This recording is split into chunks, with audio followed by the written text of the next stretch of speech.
Hello, everybody. The whole gang is back to talk about another esteemed novel. We're really excited and on it today, as usual. Just once, I would love for Uh, Sam to not immediately precede the turning on of the live by telling me a joke. Like, I would love for Sam to not throw in a little last minute joke, so every time we go live, I'm already laughing. oh my god. Well, today we're talking about incidents around the house. I'm excited we're talking about this because I finished it this morning and I have thoughts, feelings, and vibes about this book The reason I and showed up the late and the is I trailer. literally finished it at 2:24 my time. So 4:24 for you guys? Sam, I've already confessed this to Aaliyah, but I'm going to be honest, I didn't finish the book. You know, I That's got the okay. context of that Yeah. from what I was hearing. Okay, but when you what said I your dad called and you did not read. Right. What I did do, I looked up a Wikipedia summary. I made it like about 200 pages in, and I looked up the Wikipedia summary, and I read the last like 15 pages too. So like I'm locked in. You guys can spoil whatever you want. Honestly, the last chapter is like the really only important one. Well, I guess. Yeah. Yeah. I've made it to the seance. Ooh. I'm like, they're just starting the seance and kind of freaking out about it, and then I've read the end. So I feel like I have a decent idea. Sounds good. I watched a YouTube video. I thought that they were going to talk about like other stuff. No, they just recapped the whole plot. Oh. And that's like for 2 hours she just like gave the entire plot, and I was like, I was kind of expecting you to give like thought. An analysis or something. Yeah, because it was like, oh, the movie's coming out, and I thought we were going Right. to talk about like something. We didn't. So I basically read the book twice. Nice. Cool. Yeah, it's like, great. I get that with movie reviewers so often where I'm like, oh, cool, a 2.5 hour video on a movie I really like. And then it turns out, no, it's just somebody telling me a movie that I could have watched in the time it took me to watch this YouTube video. Literally. I watched one guy, and I really like this guy. Couldn't tell you his name. Recently found his channel. Really into his stuff. He did like a video on American Psycho and like why it's gay. Cool. But then also did a video on like the original Clue movies. Is it Zane Parker? Yes. Yeah. I like Zane Parker a lot.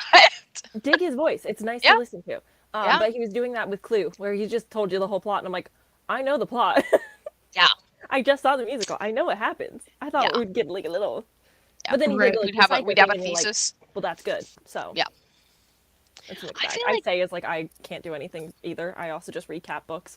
Oh, no, but I feel like you give your opinion on those books. I think good book writing good. And that's how you get 3,000 subscribers, baby. Literally, there it is. The video that I uploaded for today was me being like, here's a bit of the plot, and I was like, I can't tell you why, but I like the writing. I don't think it's good necessarily, but I like it, so that's fair. My whole review. Well, it's an opinion still. Yeah. Yeah. Also, I was so mad when I saw that you posted because I knew I hadn't finished the book, and I was like, fuck, I do want to watch Sam's video, but I do have to try and read this book. And then my dad called and I didn't do either, so... That's okay. It's okay, that video was too long anyway. I cut out so much. That was for one book. 45 minutes for one book. I spent 6 hours editing that somehow. Mood. Yeah, I believe it. Whereas, like, the last video I posted was, like, an hour or something, and that took me 2 hours to edit. I don't know what happened to me today. It just didn't go well. Sometimes that's the name of the game. Yeah. I finished the book, and I started reorganizing my bookshelves. Love it. Incredible. Love it. Well, okay. I want to know what you rated this book, Sam. Oh, I should have looked at my review of what I gave it last time. I think my rating still stands. I would say it's a nice 4 stars. Okay. This might be one where we disagree, which is fun. I had a feeling. I 3. Okay. You gave it 3. Okay. Okay. I'm gonna give it 2, which I don't normally do, and Whoa. I know. Oh, we disagree. Or did you read it? I read it. I read the ebook. Okay. I tried to do the audio, but they both times. Okay, the audio, they took it off of Everand, and I was upset about that. And I couldn't find it. I tried to find it, and I couldn't find it on there. And I was like, excuse me. Well, you can't see shit right now, but... I don't know why. I was, like, searching it by the title and the author, and it would not pop up. And I was like, what's going on? Well, that's cool. Yeah, I don't know why it's not showing up on my app. That's weird. It's very strange. Anyway, I read the ebook. It was good. I liked the POV of the girl. I thought that was good and fine. Like the main character, Bella, that was cool. Her mother, oh, I didn't love that. I didn't feel like it did anything really super different either.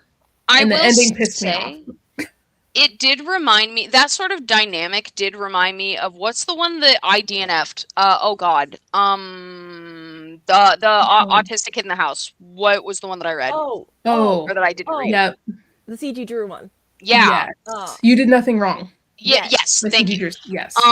It kind of gave that, and but I think it did feel like it proved my point that I said in that live stream of, like, this would probably be bearable if it was from the kid's perspective, but being stuck in the mom's head was the reason it was so unbearable. And I felt very similarly about this book, where it was like, if I had to read from the mom's perspective, I probably would have DNF'd this one too. Yeah. This kind of reminded me of When the Wolf Comes Home in a weird way. I don't know if it was because of the kid or what, but I didn't like that one. I liked the main character though.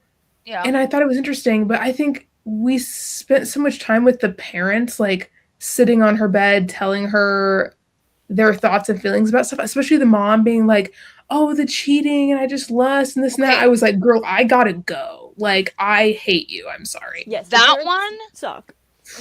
I was very confused by that moment, because it did seem to imply that it was other mommy who had been saying that. Yeah. And I was like, that's a relief, because this was about to be like a fully unforgivable character in my eyes. Like, that monologue was so fucking crazy. I was getting like mad reading it. I think what's interesting about that is I think other mother, a spiritual, supernatural entity of whatever sort, was very much like, I'm gonna fuck with these people by telling the truth of what's happening and her internal thoughts, but not be her herself. Yeah. Right? So it's like, technically the mom didn't voice it, but yeah, she does suck. It's hard to sympathize with a woman when all you really know about her is that she used to be nice and now she's cheating on her husband. She's always cheated on her husband. It's but like I don't know, because like I think, and I don't think the book would have maybe even benefited from having more of her being like a good mom, but there was something that was so like difficult to get through about like this 8-year-old being like, I remember when mom used to watch movies with me. Right. Like it was rough. I think this was Josh Malerman telling the world, once a cheater, always a cheater. And I think he spit with that. Yeah. I think he was like, you're not supposed to like her. No. Right. She sucks. Yeah. She did suck. And because that drove me nuts. Their child is vulnerable to an entity that's trying to possess her. I was glad that she still had a good dad, though.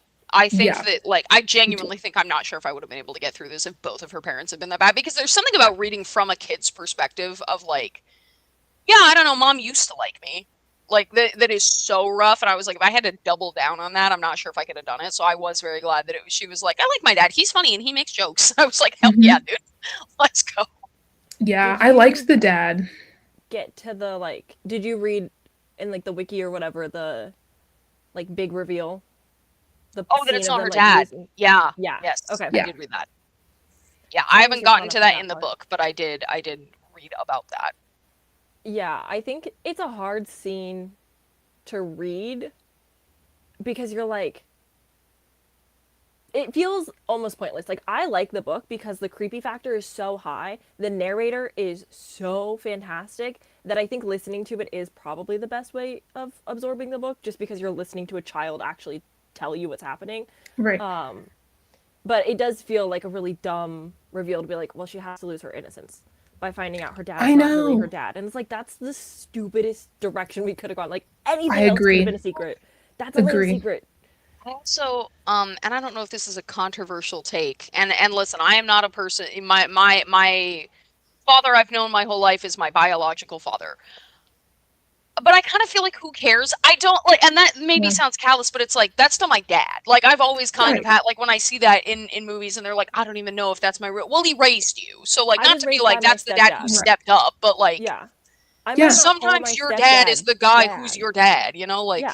Yes, and she's never met the other guy anyway, so like and she never does, so who cares about Douglas, you know? My best friend openly talks about like when their dad died, and like their biological father is still alive. They still talk to him. They still like go visit him a couple of times a month, but like that's not their dad. Like their dad was their stepdad who they were raised with their entire life, and then fucking Gary is their father. Yeah, I think there's a very big distinction difference between father and dad. Like my father is the reason I'm alive. My stepdad is the father figure in my life. I don't call him dad because that's sticky when you have step siblings who get weird about it. So from an early age, you're like Paul for the rest of your life. You make it work. Fair. But it's like that's still a dad figure. That's still like if I was to get married, he's going to be the one to walk me down the aisle. Yeah.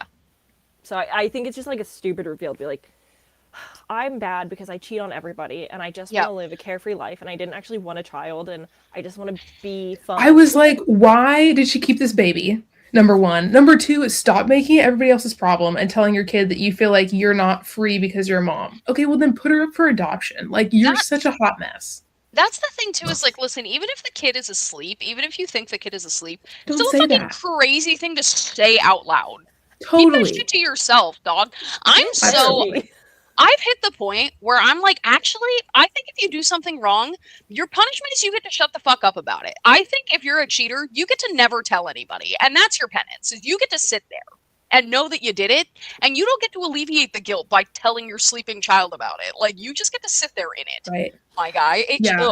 It pissed me off that she was like, oh, this is the part that really got me with the mom. It's not even, I don't even think it's the cheating. As much as I hate the cheating. I think it's when she was like, well, your dad is such a good guy, but he's like so good that I have to be like darker or whatever. I was like, bitch, get a therapist. Nobody feels bad for you and you're being an ass. That grit. Okay. Literally. She's like, I need like grit. Okay, well then get a divorce and go hang out in a motorcycle gang. I don't have time. Like, you have a kid and either like get it together or leave him alone and just let her live with her dad because he was a good dad. It's like, girl, bye. And when she left for a while and she was like at her man's house, her side piece's house, I was like, oh my gosh. The moment that like actually made me really, really mad is when there's a line that Bella has where she's like, I can't stop thinking about how mommy told dad that she slept at Marsha's, but she told me that Marsha was at her brother's. Yeah. And I was like, oh, you're a beast for doing this to your kid. This is so weird. Don't bring your kids into your affair, you fucking freak. Right, and she's too young to like know, but she still knows when her mom's lying because she's telling her one thing and telling dad the other thing.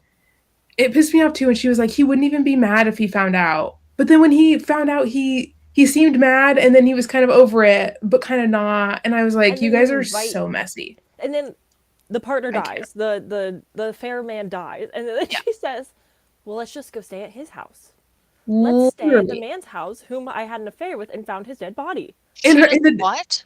And the dad is like, I don't want to be in this house. Like, what are you talking about? That's when they fight. That's crazy. Crazy. But they still like kind of kiss and snuggle and whatever like later after that. And it's and he kind of acts like, oh, well, you know, I got with her when she was married to somebody else. So I guess if she's cheating, like, well, I used to be the guy on the side too. So like, I can't really say anything. And it's like, oh, I think you can. Well, I think you can. I know when I think you can too. Like, it made me so annoyed because I like the setup of this book. I like the creepy elements. I love the kid. I like the perspective. And you had this great setup. And then you hit me with these messy ass folks that I have no empathy for. This crusty ass mom. And I just wanted her to leave and let her be with the dad and like let the dad figure out how to get rid of this demon and they can like live happily ever after or something. I gotta be honest, I'm straight vibing right now because I am at the point where the mom is gone and so it's just dad, grandma, and the kid trying to figure it out. And I'm like, honestly, this is kind of batty. It's kind of nice. Yes. I love the grandma. I love when the grandma has that line where she's like, I need to talk to your wife when she comes back. Also, but she kind of like never does. Like if that was my mom, the moment I walked through the door, she would have beat my ass if I left my kid with her not dad and a demon. I did love. Listen, this is niche representation, but like pre-divorce, I guess, and also pre her dying.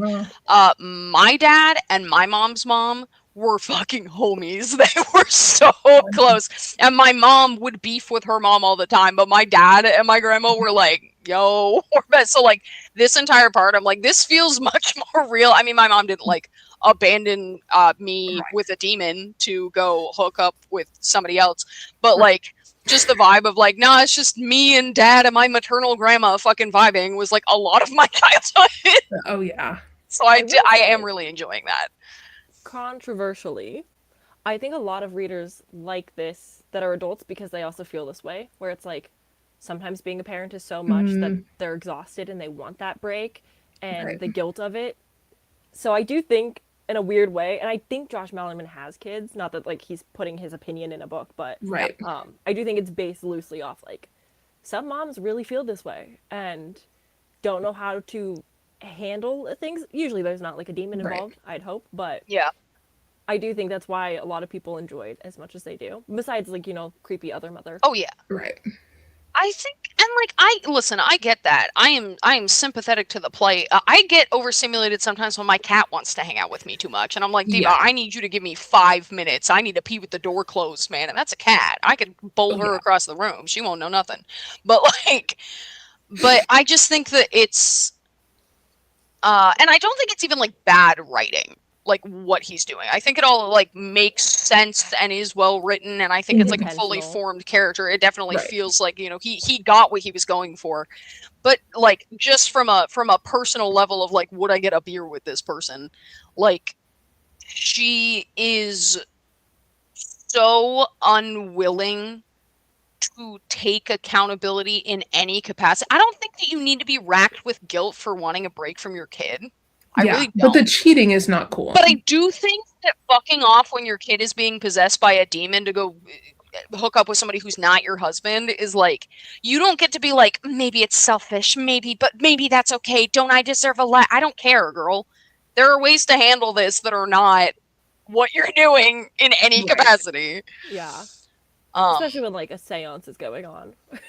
Literally. Like, maybe now's not the time. Right. Yeah, it's like, do you care if your kid gets possessed? Like, what's going on? And also to like bring your mom into that and be like, here, hang out with grandma, because like I need to go have my affair because this is stressing me out.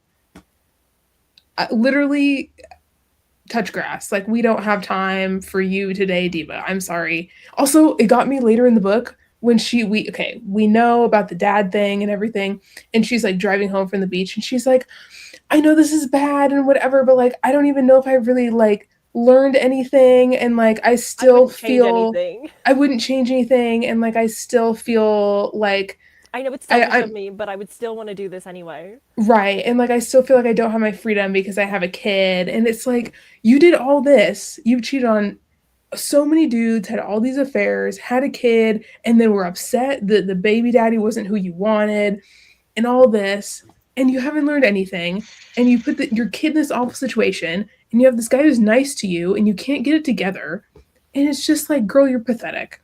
I hope you do get killed by the demon, and I can't wait to watch. Girl. And she does. And she does, but I still wish the end was different, because to me it felt like, okay, at the end, I just wanted the parents to be like, okay, we've been bad this whole time, but like, we're gonna band together and like research how to get rid of this demon and like do it ourselves and like do the thing. And they just are always like, oh, somebody needs to come and save us. We need to call somebody. Can you get it together for 5 minutes? Can you put your big girl panties on and fight this demon for 5 minutes? Girl, I can't. Personally, no. I would do the same thing, but like, dude, I'm so not into it. Or like the dad being so mad that he found out she's having this affair that he's like, I gotta get my anger out on something and let it be this demon. I don't know. The ending was just like, okay, so why did I sit through all this whining from this mom to get to this ending? Why'd you make me do that?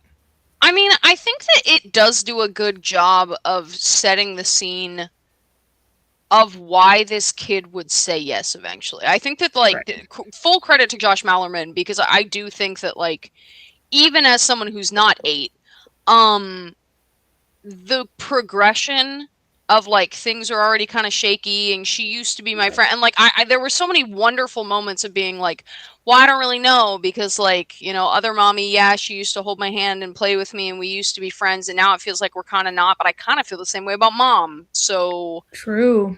I don't really know if she's actually evil, because she's kind of doing the same thing my mom is doing, and they're saying that she's not evil, so what do I do with that? And like watching an 8-year-old kind of try to process that, and then to like get to the point of being so completely genuinely alone, I was like, damn, dude, you catch me on the wrong day, I might have made the same call at age 30, let alone age 8. Like I get it, and I think that was like very well paced and well handled. Mm-hmm. Where it did feel in character for Bella to be like, yeah, sure. Yeah. At the end. When her whole thing, the entire book is, I just want my parents to be happy and together. Right. So as the wedge between them just goes deeper and then they're dead, and she's like, no, you guys sleep. I'll stay up. I'll protect us. Truly like the most heartbreaking final chapter. Like, I think the reason I reflect on liking this book more than I did, because apparently I gave it 3 stars. I really thought it was like 4 stars when I finished it and recommended it.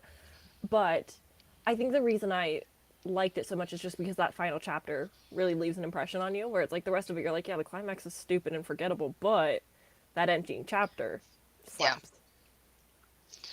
Yeah. I do also think that like I'm wondering how much of my perception of like the scares in the book are sort of colored by the fact that like there is that movie coming out, and I sure have seen that trailer a billion times, huh? Mm-hmm. And I feel like that it's gonna be so good. Yeah. The capacity, like the capacity for scares and for jump scare. Listen, I have complex and nuanced feelings on jump scares. This is a movie that was built for that. And I'm really excited about it, because I do think that jump scares are hard to pull off in a book, understandably. And I think they kind of try with, like, you know, the Marcia at the party the first time where she sees it, or like when Ursula sees other mommy for the first time, like they kind of get there, but like I'm very excited to like be sitting in the theater and then all of a sudden I see other mommy and I freak out. Like I'm very excited for that. I'm also wondering if in the movie they're going to expand the lore of other mommy at all, because they're gonna have time to do that. They're gonna obviously have to change things, so I do wonder if they're gonna be like, here's a little bit further of explanation, because I do wonder if they have the same exact ending where it's like everyone dies and the possession happens. Are people gonna be fucking pissed because they don't know about the book? I was talking to Aaliyah about this, where I was like, listen, horror really does not like leaving you on a bleak ending. The horror industry as a whole, they do it every once in a while. You know, like I think like, I can think of like Talk to Me, or I guess Obsession this year. Spoilers for Obsession, I guess, but that doesn't have a happy ending. Or like Leviticus, even to a certain extent.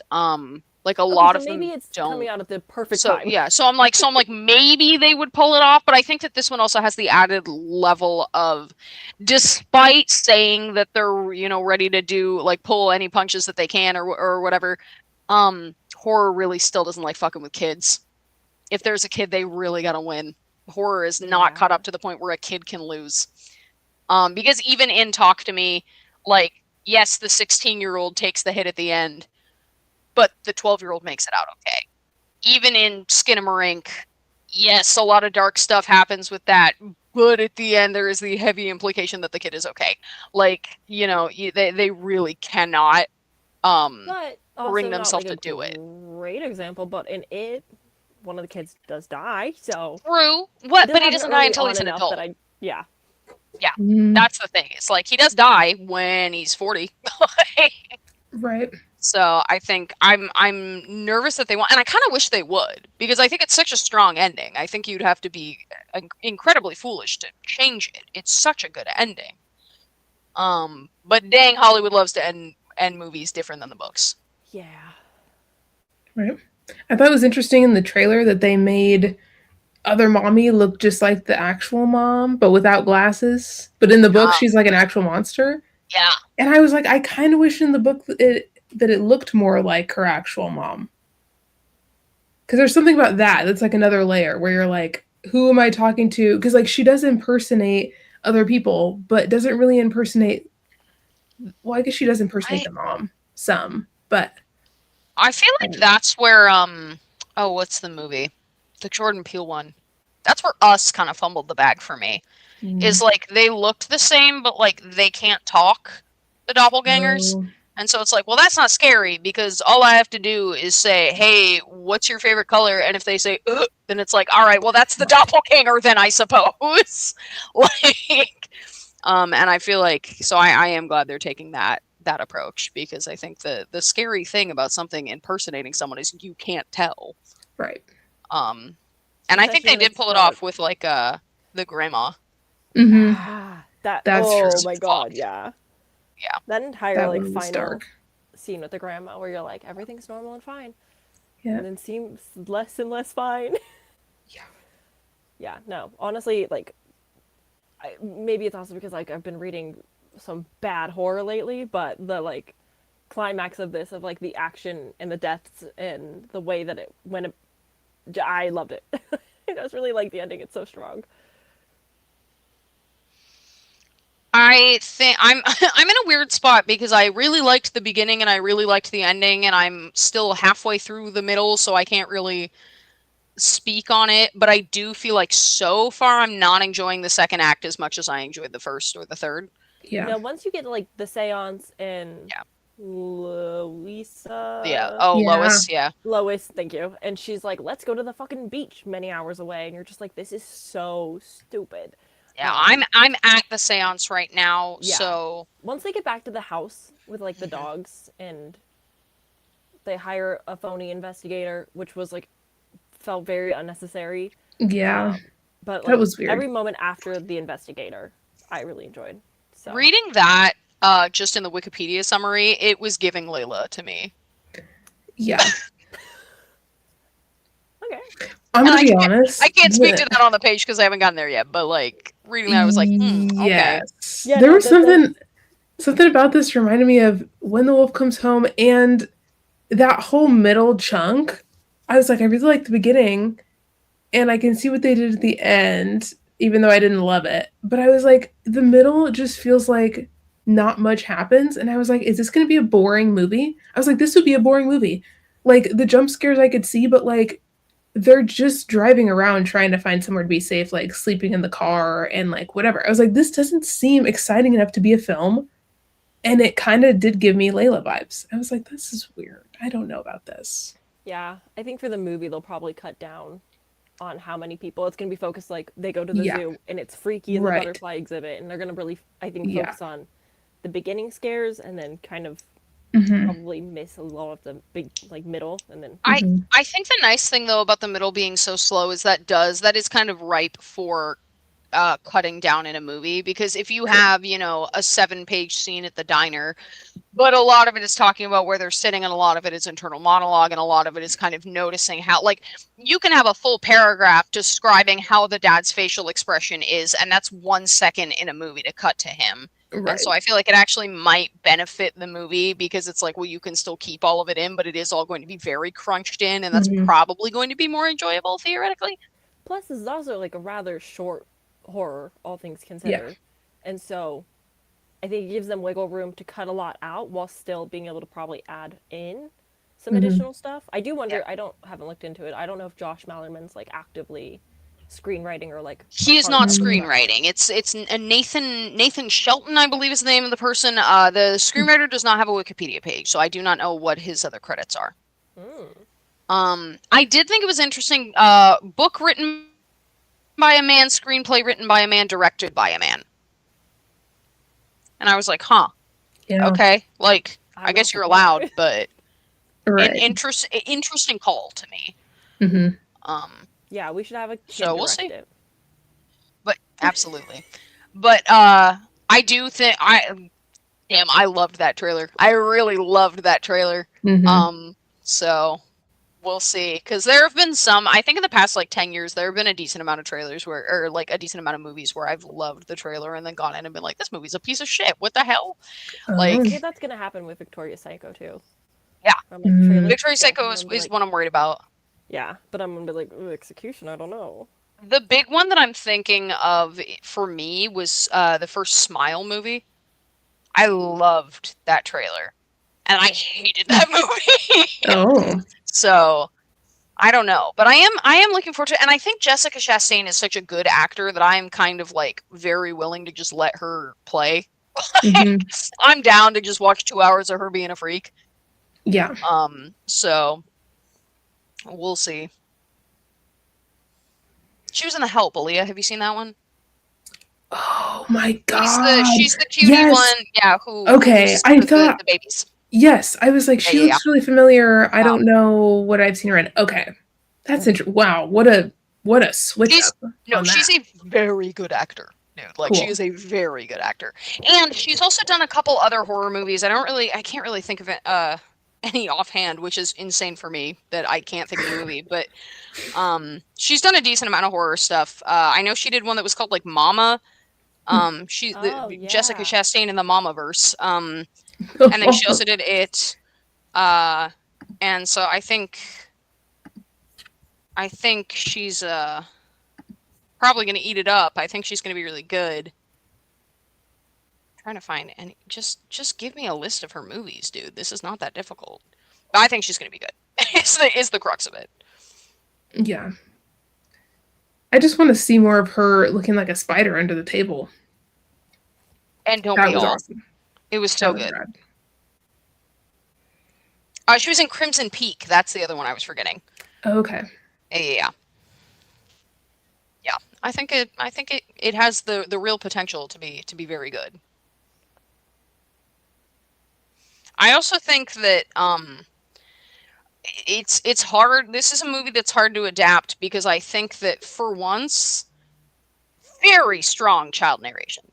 Yes. Really, really liked what Josh Malerman was doing with the kid narration, and that's hard to do. And I think we've read books on the channel already where it's been like, well, that kid doesn't exist. Like, that simply is just not how children are.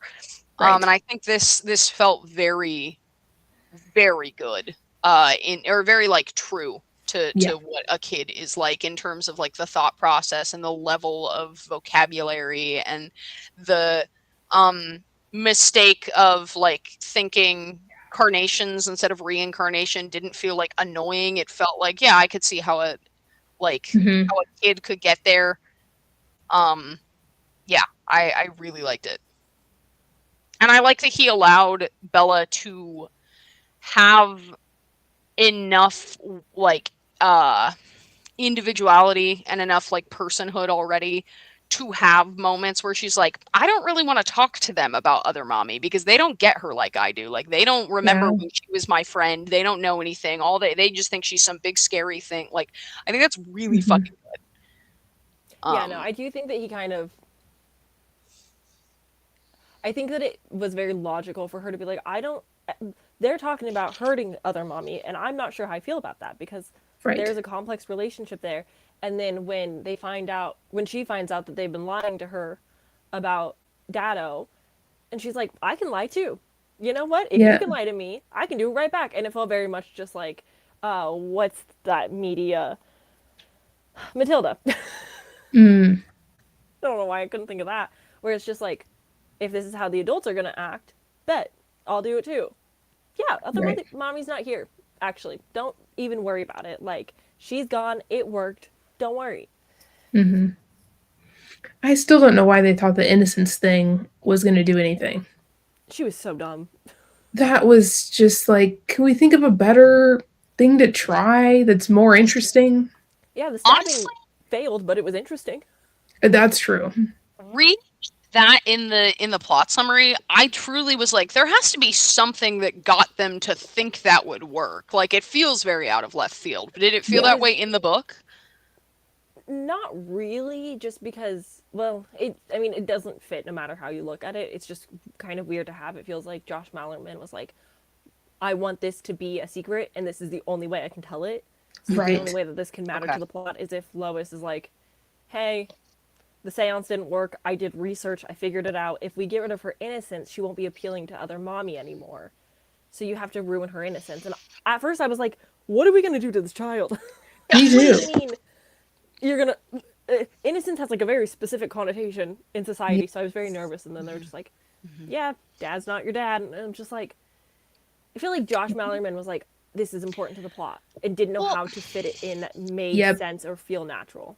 Felt that way to me too. Oh my God. To me, like, I feel like it was weird to read that in the summary when I was like, I am literally on, like, I'm 2 pages away from the moment where Ruth is talking and is like, you know, Ursula saw Other Mommy once and is, like, holding on to her sanity by her fucking fingernails.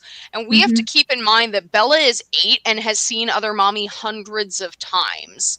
Right. And so, like, I'm in a point where they are, like, openly acknowledging, like, the dad multiple times in the past chapter alone has been like, you're tough, kid. Like, you are a tough fucking kid.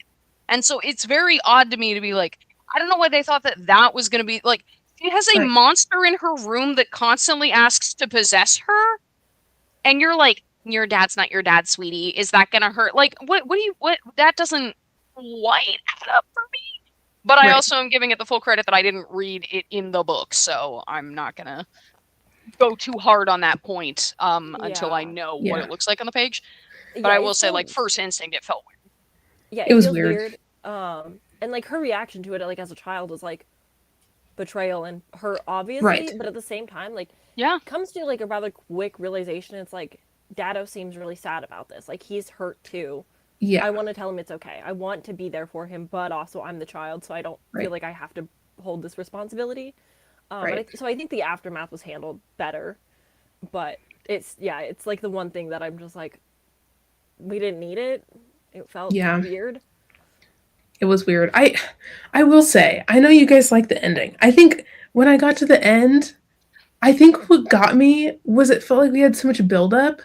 And I was like, okay, we know the cheating thing has happened. Her dad's not her dad. But, like, how, now that we know, like, that's kind of what invited the, whatever, Other Mommy in the first place, like, how are we going to get rid of her? It almost felt like, okay, we kill everybody off and then Bella gets possessed because I couldn't figure out a way to kill this demon off. It felt like a little bit of a cop-out to me of like, okay, you guys didn't really try very much. Like, could we not have like a better fight scene at the end? Fake investigator. Yeah, but it felt like a worse version of the September House in some ways. I loved that book. I didn't like the September House. I loved that. I liked the fight stuff at the end and how they were able to like actually take out this whatever entity demon thing. Well, and this one felt like, where's the fight? You can tell me if this doesn't ring true to you, Alea, but one thing I have noticed in reading with you, especially as much horror as we read, you do sort of not fuck with like there's kind of a thing in horror where they like cut off the ending. Yeah. And you really hate that shit. I do. Every time we read a book and that shit happens, you're like, this is the worst. Yeah, I don't like that open-ended shit at the end. Yeah, you don't like ambiguity in your horror endings. Yeah, so it's not surprising to me that you don't like this. Clear. I think you'd even be fine with a bad ending as long as it was like a big fight and they lost. But I think if they don't. Yeah. I think if they fought like and then she got possessed, I think I need that like big climactic ending. Yeah, I think if they had a big fight and then she was like, oh, and she says yes. But I don't. Part of it too is like the killings with the Other Mommy are so like, and they're sleeping and you know they're dead. I'm like, okay, well, but we didn't get to see the fight. Like the fight is so off page because it's happening upstairs and she comes up and just sees. But she thinks they're hiding in the closet. Right, yeah. She's not like, oh my god, and there's blood everywhere. And I mean, obviously, it's a kid, so you don't want her to have to see that. But I think there is a part of me that's like, I just wanted the big battle, and then if we lose, we lose. Yeah. But I want to see the 5-army battle at the end or something. Well, I think you've mentioned in multiple books that it does like that, and that's the phrase that you use a lot. Is you're like, it feels like they didn't try. Right. And I feel like you don't want a horror to end until we have literally exhausted every option. And at that point, whatever happens, happens. You don't seem to care. Right. But if you haven't exhausted all your options, then you, like, I think you really don't seem to rock with that at all. Whereas I kind of love a horror where they're like, and then we just gave up. Like, I think that's kind of extremely funny to me, and I really enjoy it. And we don't know what happened. Yeah, we just have no idea. I will warn, if you do end up reading The Caretaker, I never get it right. Caretaker. It's kind of got one of those ambiguous endings where you're like, I don't know what it means. I don't know, and I think it needs a reread for you to be like, what are the hints that I missed the first time that led us to this point? Fantastic book, but does have like a very like, well, kind of ending. Good to know. Well, so I even remember you saying that to me about Underneath. Like, so I don't even think it extends to just horror. I think that you kind of in general are like, I want to know what's why did I bother reading this if you're not going to give me a resolution? Right. Kind of seems to be your vibe. I think Whereas I'm like, I'll waste 500 pages. You don't have to tell me shit. I don't care. I'll walk away not knowing nothing. Speaking of Underneath, little off topic from our book discussion, I recently listened to Bodies of Work by Clay McLeod Chapman. Oh. Aaliyah, I don't know if you'll like it. Richie, I don't know if you'll like it either. But it's people comp it to the I can never remember. I haven't read the book, so it doesn't matter. But it feels very similar to Underneath in a lot of ways because it's based on a real life man who did not commit murders, but a lot of his like life facts and the art that he created. Very interesting guy to look into. But it's told from the perspective of like the ghosts. It feels very like Lovely Bones-esque. Yeah. But it's short. And I didn't love it, but I actually really appreciated it. Speaking of Lovely Bones, I am sort of genuinely shocked that none of us brought up the Lovely Bones the entire Underneath book club. I don't know why. How did we not talk about the Lovely Bones? Aaliyah, have you read the Lovely Bones? I have not read the Lovely Bones. Oh, well, that explains you, I guess. But I've heard I have read the Lovely Bones, and I have seen the movie, and I cannot believe that I have never said. Frankly, okay, the I don't want to be this guy. I actually do think the movie is better. That's I actually straight up think the movie is better than the book. The book has a very weird part where like 15 years after she dies or something like that, like her high school boyfriend, like when she died, has like sex with her, kind of like she like possesses a girl so that they can hook up. No, it's Layla. No. Dog, she died when she was like 13. So I felt very uncomfortable with that because I was like, hey, I'm gonna be honest. You're not supposed to be like here. I guess she's existed for as long as him because she's been in this like ghost world. So I get, and like she possessed an adult. So it was like her middle school boyfriend. Yeah, they were like 13 and they were dating, and she like had a little thing for him, and then she dies. She gets murdered, and then legitimately, I think he's probably not 30, but I do think he's like 19 or 20. Like it is like years down the road. She possesses someone and they have sex because she's like, I want to like feel what it was like, and he's like, hell yeah, and he's super down with it. And it was a very weird part of the book where I was like, I don't know if we needed this at all. No, gotta be honest, don't know if we needed this at all. That's not okay. The movie. So I feel like you can. Yeah. I was like, I'm not spending longer with this media in a book form. Like, I'm sorry, that's too much. No, the movie is very good though, Aaliyah. If you haven't seen it, I think you actually should watch it. It's Stanley Tucci is giving the performance, but he is so good in that movie. And normally he like shows up to be like gay fun friend in like Devil Wears Prada or whatever, or Burlesque. But he's playing like a murderer and like a child predator, and he's scary as hell. He's like genuinely, as an adult, I watched that movie and I'm still like, oh no, horrible. As a child, vibes, I watched that vibes. movie and it scarred me for life. Absolutely, he's very very good in that movie, and it's Saoirse Ronan when she was like fucking 11 or something like that. She's amazing, incredible. Yeah.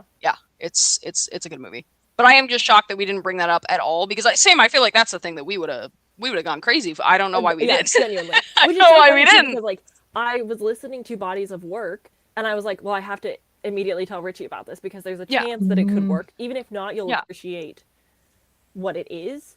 But I was like, oh my god, it's like Underneath and the Lovely Bones. And everybody else, I pulled it up. It's, of course, now I can't find it. Where did it go? Show all. Let me just waste time. So sorry. I'm thinking of Ending Things is the comp title everybody uses for it. Oh! Which I haven't interacted with that media still. Yeah, I have. Okay. Yeah. Whoa. So. Whoa. Oh, okay. Yeah.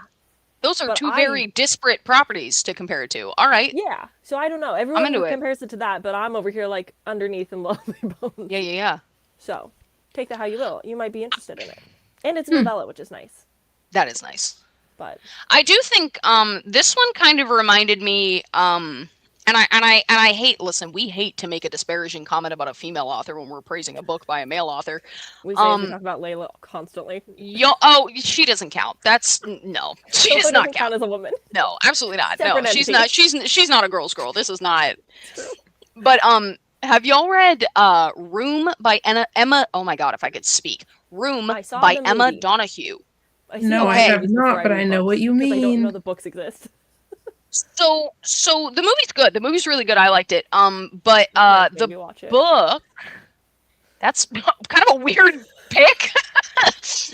My parents make me watch a lot of movies. They would like rent it from like the red box at the 7-Eleven. Yeah. They're like, this is a family movie tonight. That's Room is a weird pick, dog. But in the book, it is from the perspective of the kid. And it is very weird baby talk the entire time. It's like kind of a difficult read. And not in like it's hard subject matter, although it is, but like like physically the prose is kind of difficult to get through. Because it's really annoying.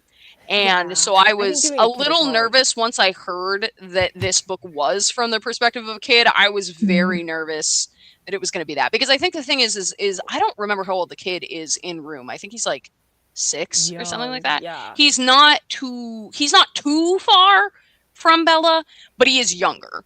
But I was like, I could easy see this grown adult writing an 8-year-old as if they're a 4-year-old, and I'm gonna have to read like, W's in the places of L's for an entire book, and I don't know if I have that in me.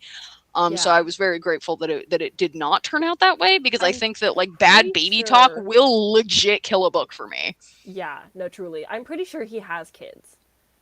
And so I think it helps when you have children and you're around children that age to know how they talk and like what the scale of like learning things and like being observant to your surroundings. I think that really helps, because you can tell when somebody who does not have kids writes a child and you're like, simply, there is no 10-year-old out in the world giving profound advice to these adults in a romance. Like, I just can't buy into it. Yeah. But no, I also wouldn't have recommended this to you guys if I was like, oh yeah, so the child is the perspective and it's terrible. Right. I wouldn't do that to you. So that's fair. I think honestly, I forget that like we decide the books sometimes. Right. Like, you know what I mean? I kind of feel like the books fall out of the sky sometimes. And so when I read them, I'm always like nervous that they're going to be bad. And it isn't until I like hop on here that I'm like, oh yes, my friends whose opinions I respect on books are the ones who told me to read this. And no wonder I fucking like it. Like, are you dumb? A whole ass spreadsheet to track the may or may not I think we're probably fine. I did have a good time like reading it though. And I read it in like 2 days. And I liked the writing style. I'm obsessed with that. Is that the lowest rating you've given on this book club that I've seen? That might be the lowest rating you've given on this book club. Well, sometimes too, it's like when you read a book and it's like, I might have just had a rough week, and then I read this and I was like, this ending pissed me off because it's not the kind I like.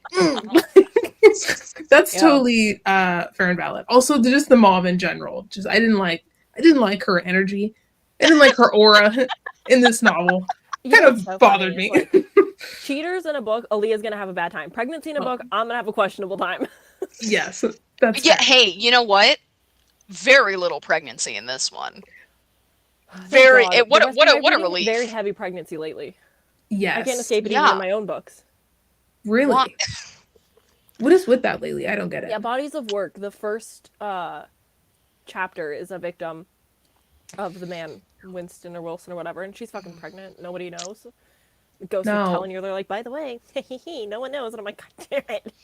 But she dies, so it's fine. No. I suppose. I'm being flippant about the subject Yeah. matter. That's fair. But yeah, I was just like, oh, in Her Last Breath, also fucking pregnancy. I was just like, Dude. why is this a fucking twist in every goddamn book right now? Can I say also, I fear that like one of the only escapes that I have found from pregnancy books is just reading books where they're just straight up aren't women. And that sucks. Oh, yeah, because I also you know read what I mean? a series of unfortunate events. Oh yeah. Love that series. There is pregnancy. I just read it for the first time. Oh my god, that's crazy. I was obsessed with those books as a kid. See, I existed in a world where I did not know adaptations came from books. So I loved the movie very early in my life. Yeah. I was like, this is the best thing ever. And then the show came out. Well, I knew about the books before then. Right. But I never was like, I'm going to read them as an adult because that felt strange to me. And I'm not spending $120 fucking on it. Oh, God. So, right. Now as an adult, and I've seen the show, and I was like, the show's so good, but the show's so different from the movie. But now I've read the books, and I'm like, oh, it's so good. But yeah, I had a blast. I didn't know that they were books when I was a kid because my mom's not a reader. Well, she is now, but she wasn't before. And I didn't really understand books until elementary school, and that was all about fucking R.L. Stein. Oh yeah, Goosebumps. And like Nancy Drew. Yeah, I don't know if I should give credit to Series of Unfortunate Events for this, but I think I will give it credit for getting me into poetry because of the Grim Grotto. Oh. I think that might have been where it like kicked off, where I was like, poetry can be cool, actually, maybe. Poetry. Those are great fucking books. I did a reading blog where I read them for the first time, and I was like cooking food that was mentioned and whatnot. Cool. And I had like a whole rant where I was just like, how dare they tell me that Klaus and Fiona are gonna be together instead of the poet Isadora? Don't even get me started. No, and you should say it. Speak on it. And then you've got freaking why am I blanking on her name all of a sudden? Violet. And it's like, you mean to tell me that Violet is playing two brothers? Not my Violet, for real. Crazy. Crazy work. I had a blast. I do wish, and I think this is definitely more of a Hollywood problem, because I think that there were so many books as a kid that I read where like there were weird little girls. Yes. And I don't know why movies have such a hard time letting little girls be weird, but I fear that in the movie A Series of Unfortunate Events, I think they do a better job than the TV show. But I don't know if she's as weird as Violet actually is in the books, because she's a straight freak in the books. And then in the TV show, which I do love the TV show, but like it is kind of like we got Violet at Justice. Right. And I don't know if I love that for me. Yeah. And like, okay, I guess, sure, but like, I don't know. I kind of like, I needed that freak representation, and then I did the TV show did not provide for me. I think the TV show is fantastic for fans. It's great because you're seeing more perspectives than just the kids, so you're seeing more of the world, and so I think for that it's more interesting. Yes. But I do think that the show is so good, and it has nothing to do with the three kids. I think the three kids are like the worst part. Oh, 100%. I will say, I think that also I think the show gets worse as it goes on for that reason, because as the books go on and they start to isolate the kids more, and it becomes more about just the three of them because they didn't lay the groundwork in the earlier episodes. Like by the time you get to like book 10, it's like, well, these guys aren't really characters and I don't really care about them, so like, can we cut away to Tony Hale for a little bit, because I don't really care about these kids. I'll be and I don't know if that's just because I'm an adult. I didn't mean to make this whole series of Unfortunate Events podcast, but I will say that when I was when I got to the last two, I was like, the penultimate peril I already know is going to be like one of my favorites, because we returned to the hotel and everybody's there and it's like this big reunion, and I was excited about that. And then I was like, I don't want to read the end because I think I'm going to hate it, because I didn't like that episode in the show, because it just fell out of nowhere for somebody who's never read the books. I was like, what is this?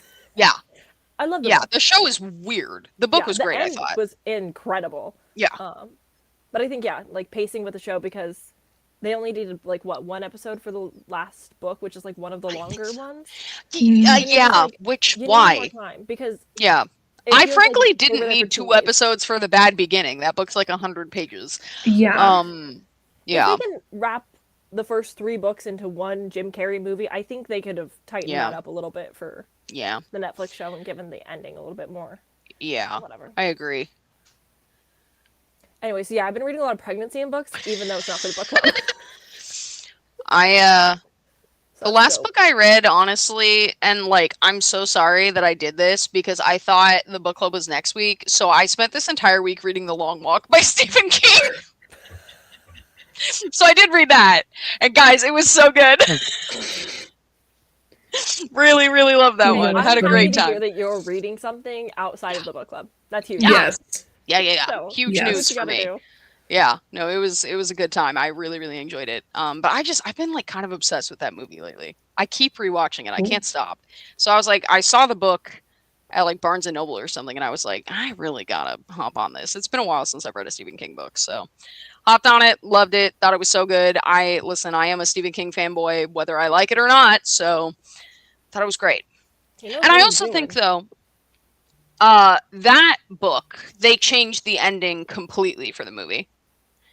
And I think that was a good call, which I think it's rare that I feel that way. But like, I think the book ending was much better for a book, and I think the movie ending was much better for a movie, and I think they kind of ate up with that. And that was surprising to me because I had seen the movie first, but I knew the ending of the book was different. And so I was like, I'm ready to kind of be retroactively mad at how they changed it. And then I finished it and I was like, no, I actually think they spit. Like, I think it was a good decision. Yeah, to bring this back to the book club, I think it's so important to have a book and a movie adaptation be separate things. Right. And not be a one-to-one all the time. And to like let things breathe and change things. And people get so mad. And this is coming from somebody who, again, didn't know a lot of books existed growing up. And so I always watched the movies first and then was like, oh, it's a book. How interesting. And would get into it that way. I watched the Hunger Games movies a bajillion times. I still haven't read the books. We are rectifying that this year, I know. But I've always been the type of person that watches an adaptation before reading the book. And I personally prefer it that way. Yes, I'm spoiled for things, but then I'm not comparing the book to the movie rather than I'm picturing parts of the movie and I'm getting more in the book.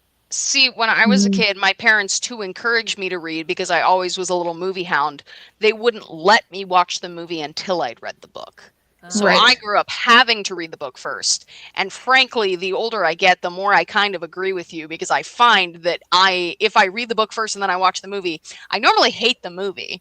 Yeah. But if I watch the movie first and then I read the book, I'm like, there's so much more here. My gosh. It changes. I remember that scene, but this is so new to me. Yeah, I prefer it that way. Which is very controversial because people are so like purist about the book, and I'm just like, it's a different thing. Like the movie for the series Unfortunate Events, and even the show, it's like obviously they're gonna have less of the puzzles and the coding because that's not interesting on screen, and so you have to change it. But then people get mad because they're like, well, it should be this and this and this, and it's like, yeah, but that's not interesting to watch. It's different. One thing, if the house did not crumble in the movie, I wouldn't have liked it. One thing I will say that I was reading an interview with the screenwriter of The Long Walk, and what he said is when he got told he was going to be writing the adaptation, the first thing he did is he reread the book and he highlighted every line that he thought was like a good line or like an important line in terms of like prose. And he was like, those are the ones that have to make it into the movie because the worst thing you can do is like cut out this good line for the sake of making something work on screen. And I actually think that everybody should do that. Yeah, because then sometimes even the author, Casey McQuiston, is a part of a Red, White, and Royal Blue movie, and then they take the most important line and they put it in the wrong spot, and it ruins it. Yeah, because I why think would you make that decision? That was bad. The thing, and again, I'm only halfway through, so who's to say? But like the thing that I'm feeling right now with Other Mommy is I'm like, I'm not sure if I can think of an iconic line. I don't know if there's a line I would miss in Other Mommy. There are like scenes where I'm like, I hope they do this right. I think like Ursula seeing the other mommy for the first time was a really good scene. Right. But I can't think of really anything. So I'm like, this movie might actually be good just because I don't know that any individual portion of the book was iconic enough for me to like care if it's in the movie. Yeah. I did really like this scene. Indicative of it being a bad book, but yeah. I like the scene when they're at that Lady Evelyn's house and Bella goes to sit on the toilet and she feels like somebody else's legs under her. I love that scene. I was like, that's terrifying to like feel like you can't even get up to pee by yourself. Well, it's not that was fierce. So I don't think you read this part, Richie. It's probably not really in the Wikipedia page, but It's good. Basically, it was like, and Grandma would say that I'm a good girl going pee, and Dada would say that, and Mommy would say that I'm sitting on someone else's lap. Right, and you're And like, then she's like, because what? it feels like I'm sitting on someone's lap. And she like looks down and she's sitting on other Mommy, peeing on herself and on other Mommy. No. It's Yeah. terrifying. It's And like so other bad. Mommy's like face I is love like that. in her hands. And it's like not in her on her head, but like in her hands is her face. And she's just sitting like, there. Like and she up freaks against out. the toilet, and like her head is like her face is like out here. It's so good. The horror That's awesome. is freaky. There's a lot of scary shit in this book. I actually do think that they're like, I think the vibes were consistently very creepy. And I think maybe that's what I mean more is like this was not a book of like scary moments. This was a book where like consistently the vibe was eerie enough that I was like bought in. Mm-hmm. Yeah, I was reading this at night last night, and I was like, I have to stay up until Peyton goes to bed because I'm freaked out and I don't want to be in the bed by myself because I'm scared. Because I'm scared. I was editing last night and I was like, I could go to bed and start listening to the audiobook, but I was like, I genuinely think I'll get freaked out, so I'm going to wait until it's sunny outside. Oh, yeah. But if I may, I will play you guys a little bit of the audiobook so that you can get a feel for it. If Everand decides that it wants to work. Why would it, though? It's Everand. Appreciate the app. It's so bad, though. I know. Yeah, how come I couldn't even find the book on mine? What the fuck? Mommy says, Grandma yells again. She's upstairs and she yells, "Stay away from me!" It's Mom. Mommy says, Jesus Christ, Russ, it's Mom. I feel for something to help me, but all there is are jackets and coats. Mom? Mommy yells. Ursula? Dada says, where's Bella? The whole house is creaking, and I look up, but it's dark in here, and Grandma yells again. And Mommy and Dada are running for the stairs, and they're so close to me now, and I yell, I'm in here! Mommy! Dada! Oh my God. And Grandma is yelling, and other Mommy is growling upstairs.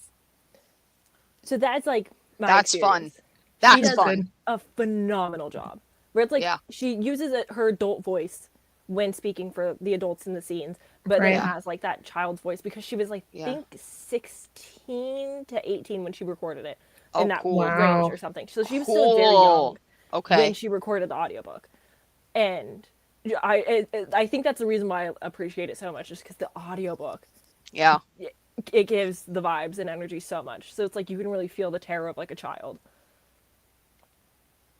So I'm into it. That's why I recommend. Sam, I was going to ask you, have you read the other one by Josh Malerman, Goblin? I think it's like a short story collection. Because once I read this one, I was like, wait, in the book they talk about this other town Goblin that Bella likes. And so I went and looked, and they also talk about one of the stories is about like a hedge maze. And in this one, they make like a one-off comment about driving by the hedge maze or whatever, and they're like, oh, somebody needs to buy that place, like it's really run down. So I think they're set in the same world, but that's a short story collection. And I felt like I was supposed to read that first almost after I finished this. I was like, oh, am I like missing clues that they're dropping from Goblin because I haven't read that? Goblin came out in 2017. Yeah. I got the impression I was supposed to know about that, and I didn't know they were connected. For anyone who's already read it, but I don't think people really liked Goblin, which is interesting. Right, that's what I heard too. Read it, we're like, it's not good. Yeah, but maybe that was his way of being like, this book I know for sure is going to pop off and people are going to love it, so I'm going to make references to a book that didn't sell well. Maybe because this is the author who wrote Bird Box, right? And I've read House at the Bottom of the Lake, which is short story, and I really like it. I guess it's more of a novella.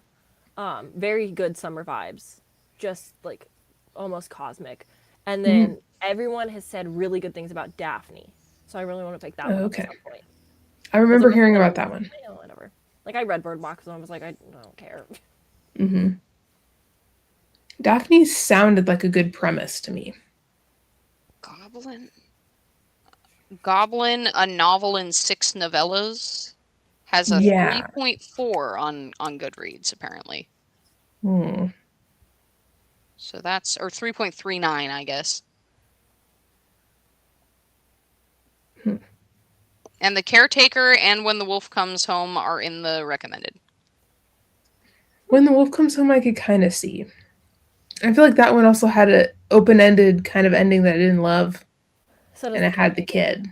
The Caretaker has like a real like piss people off kind of ending because they don't know what it means. But also that's just kind of like Marcus Kluwer in general. Like he came from a Reddit forum. That's where he started writing.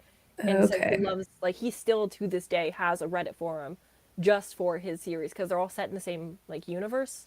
But they're not connected necessarily. They're just set in the same world.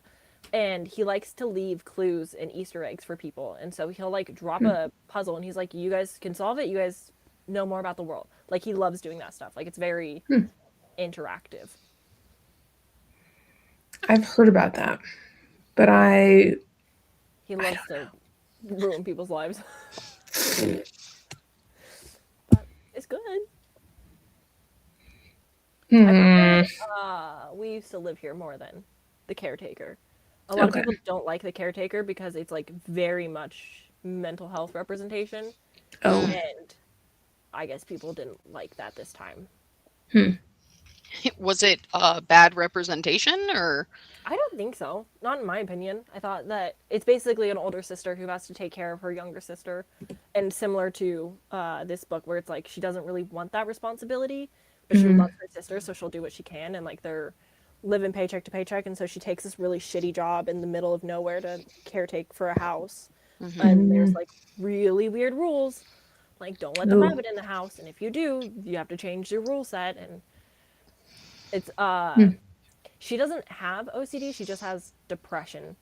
But the steps that have to be taken kind of feel like you're falling into OCD tendencies. And so it kind of messes with you that way. And I guess a lot of people didn't like how the mental health was just like a big part of the book. Yeah.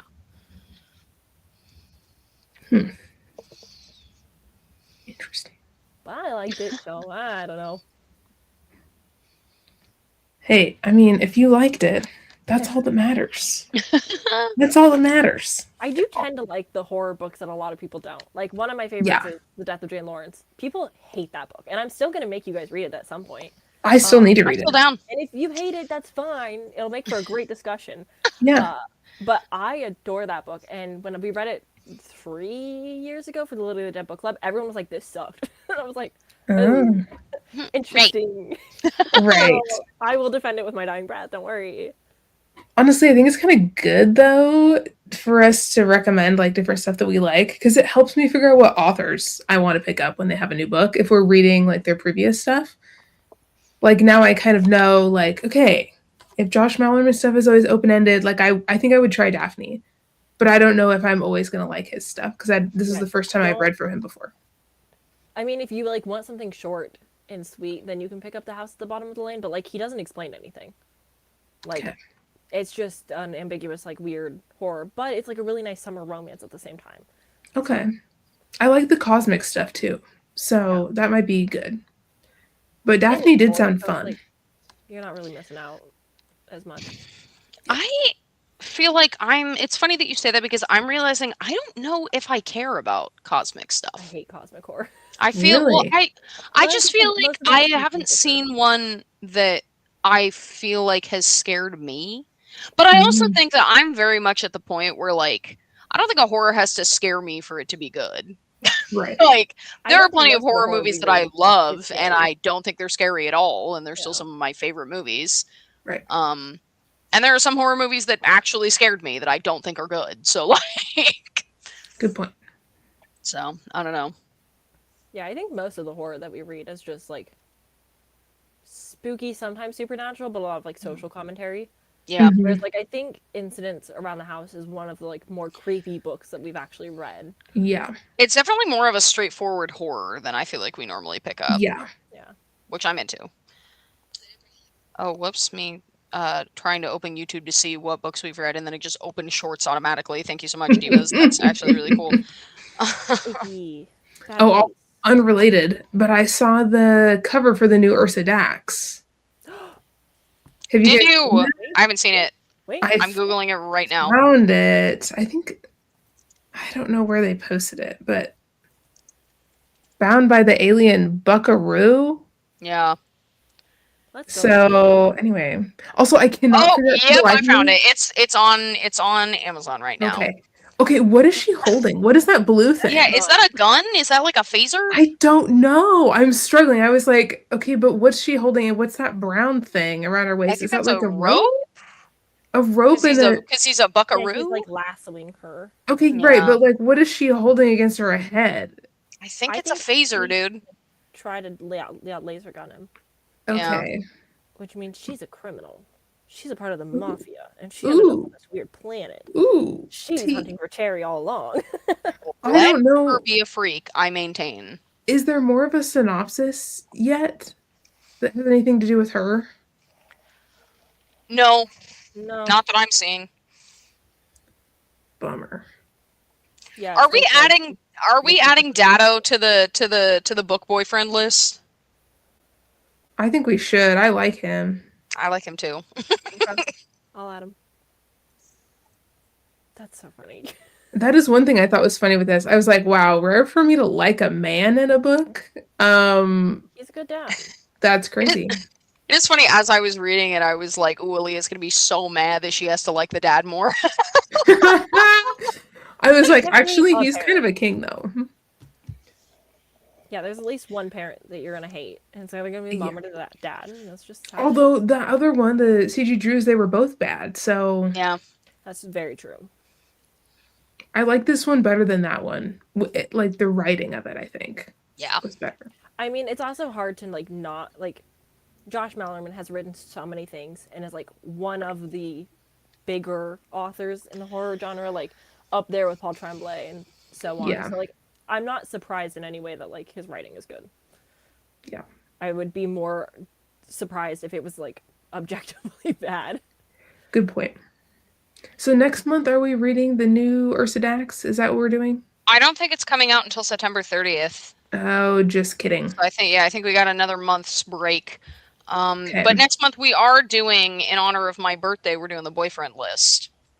So I think the last thing we talked about was, are we still going to read a book, or are we just doing the boyfriend tier list next month? Good question. Which, frankly, I'm fine with either. I agree. Well. I agree. Because I think we talked about maybe Wretch or maybe the doll one, because I think that one came out. Did that one come out in August? No, that one in September. But if you have Aardvark, you can get it early. I think that's what we decided. I don't have Aardvark, but I might be able to find it on my secret thing I use. Take photos of each page and send it to you guys. I don't want you to do that. I'm gonna do it for you. Oh my god.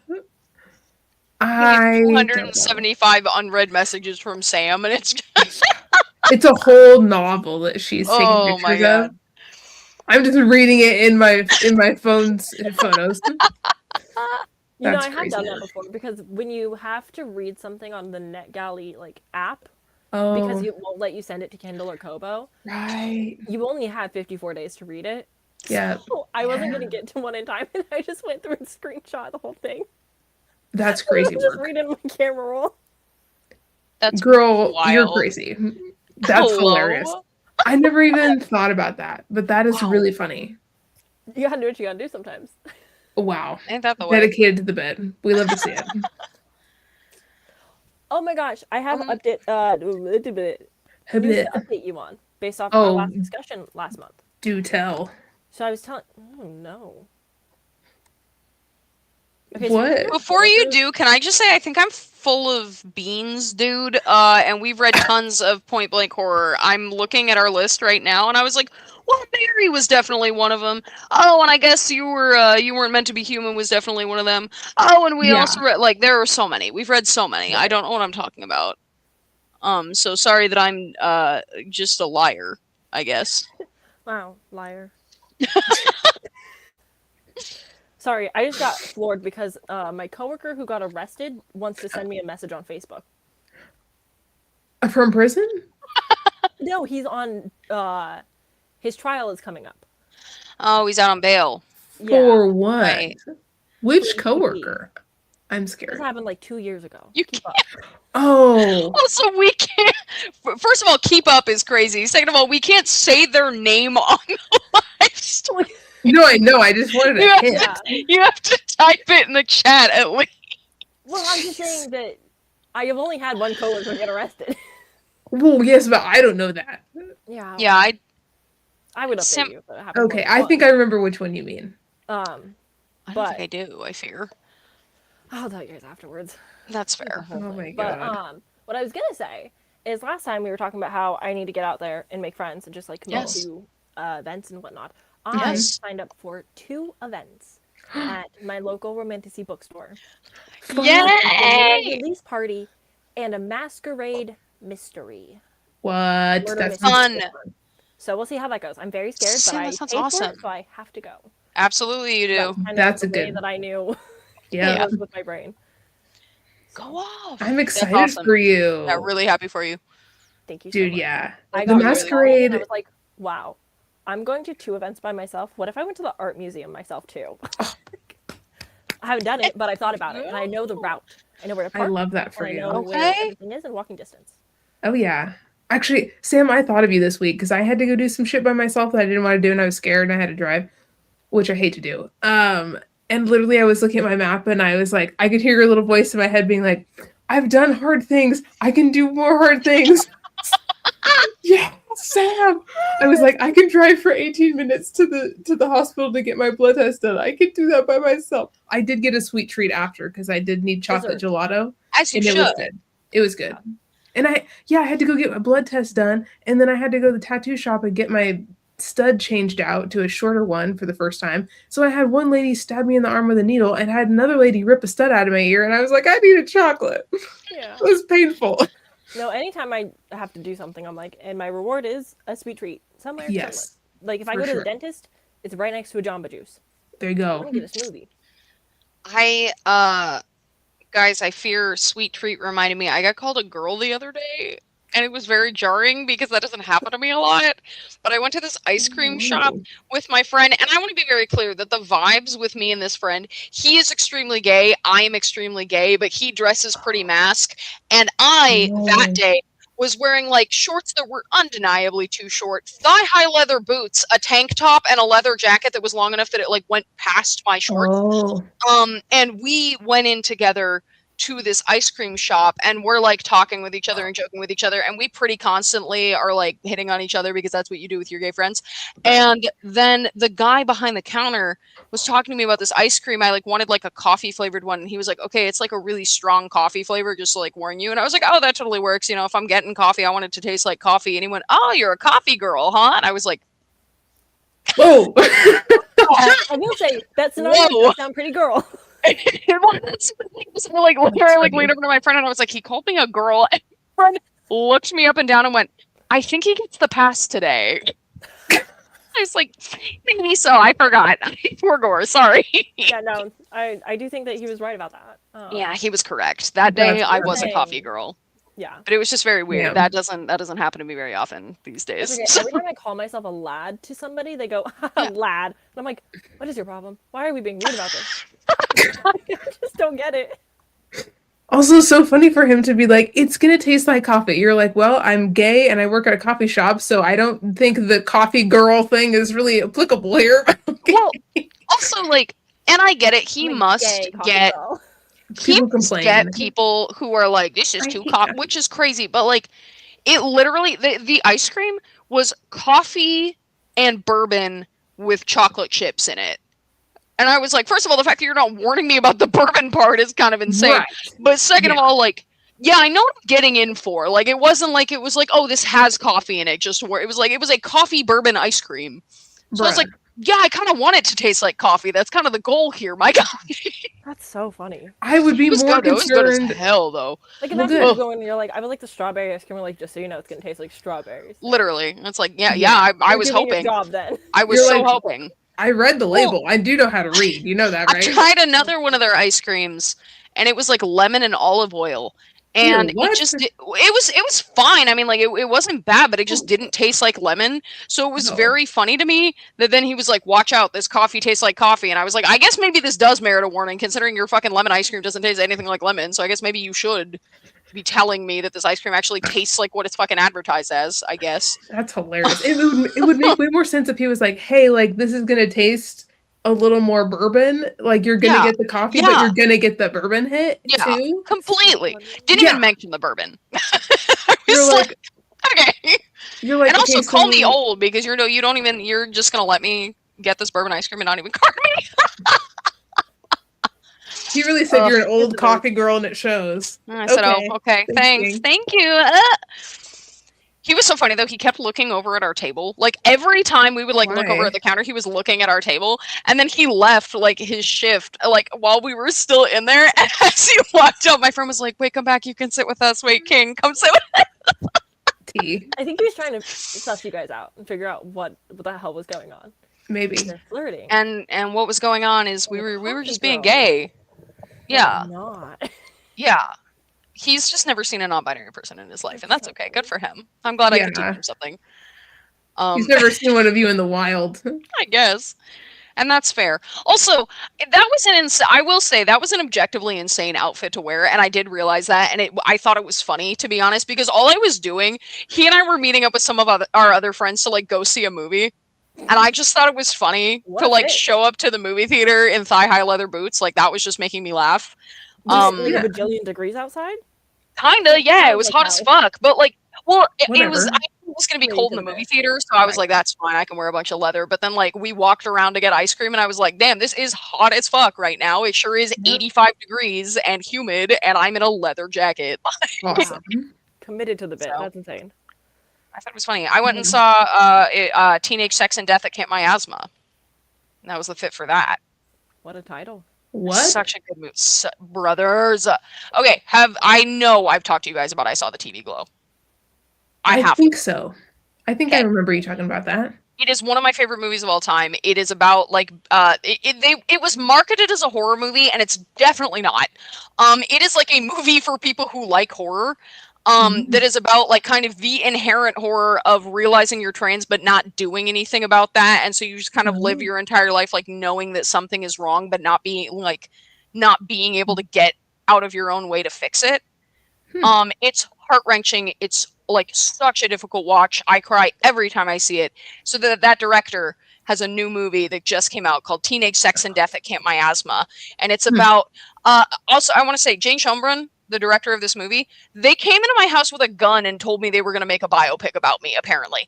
Because tell me why this movie is about a 29-year-old non-binary writer whose favorite horror movie is Sleepaway Camp, who has like a fatty crush on Gillian Anderson and like a weird relationship with sex because she watched too many slashers too early. Like, I was shaking in my boots. When they said those thigh highs. When they said they were 29, I was like, get out of my fucking face. Like, I was so stressed out. It was great. It was really fantastic. And I really loved it. So I do recommend it to y'all. It was very fun. It was very gay. I would recommend you watch the movie Sleepaway Camp first because there were about 8 billion references to Sleepaway Camp, and I was the only one in the group that I was with who had seen Sleepaway Camp, so all of them were like, it was cool, and I was like, and did you see that shot where then they did the freeze frame and then it turned green because that's mirroring the shot in 20 minutes, and like, I was going insane. It was really good. It was really good. It was really fun. And I also got the standee from it that is sitting in my house right now, so... I love that your house is like almost a movie theater museum. Yeah. My sister doesn't, and it's full of. You still got Megan. Not Megan, lurking. Let me see if I can. I appreciate that she's at least facing out the window now. You can see this man in the corner of my home.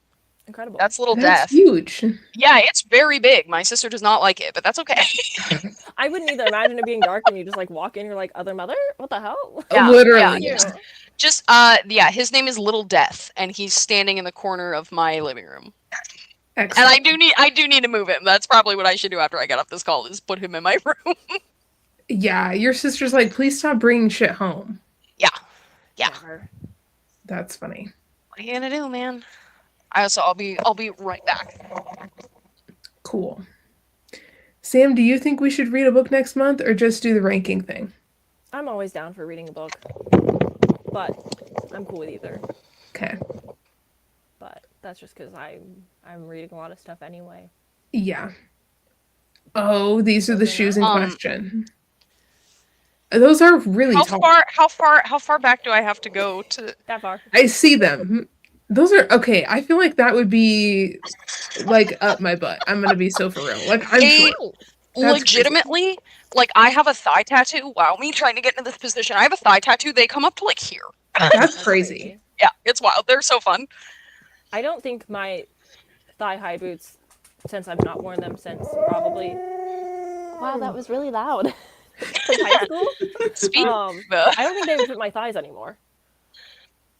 You know, I've gained a little weight since I last put them on, and I was like, these do fit tighter. They are staying up a little better than they used to. But they still fit, so we still wear them. But yeah, I just think this is extremely funny, to be honest. No. It is funny. No. Sometimes they cover my entire torso.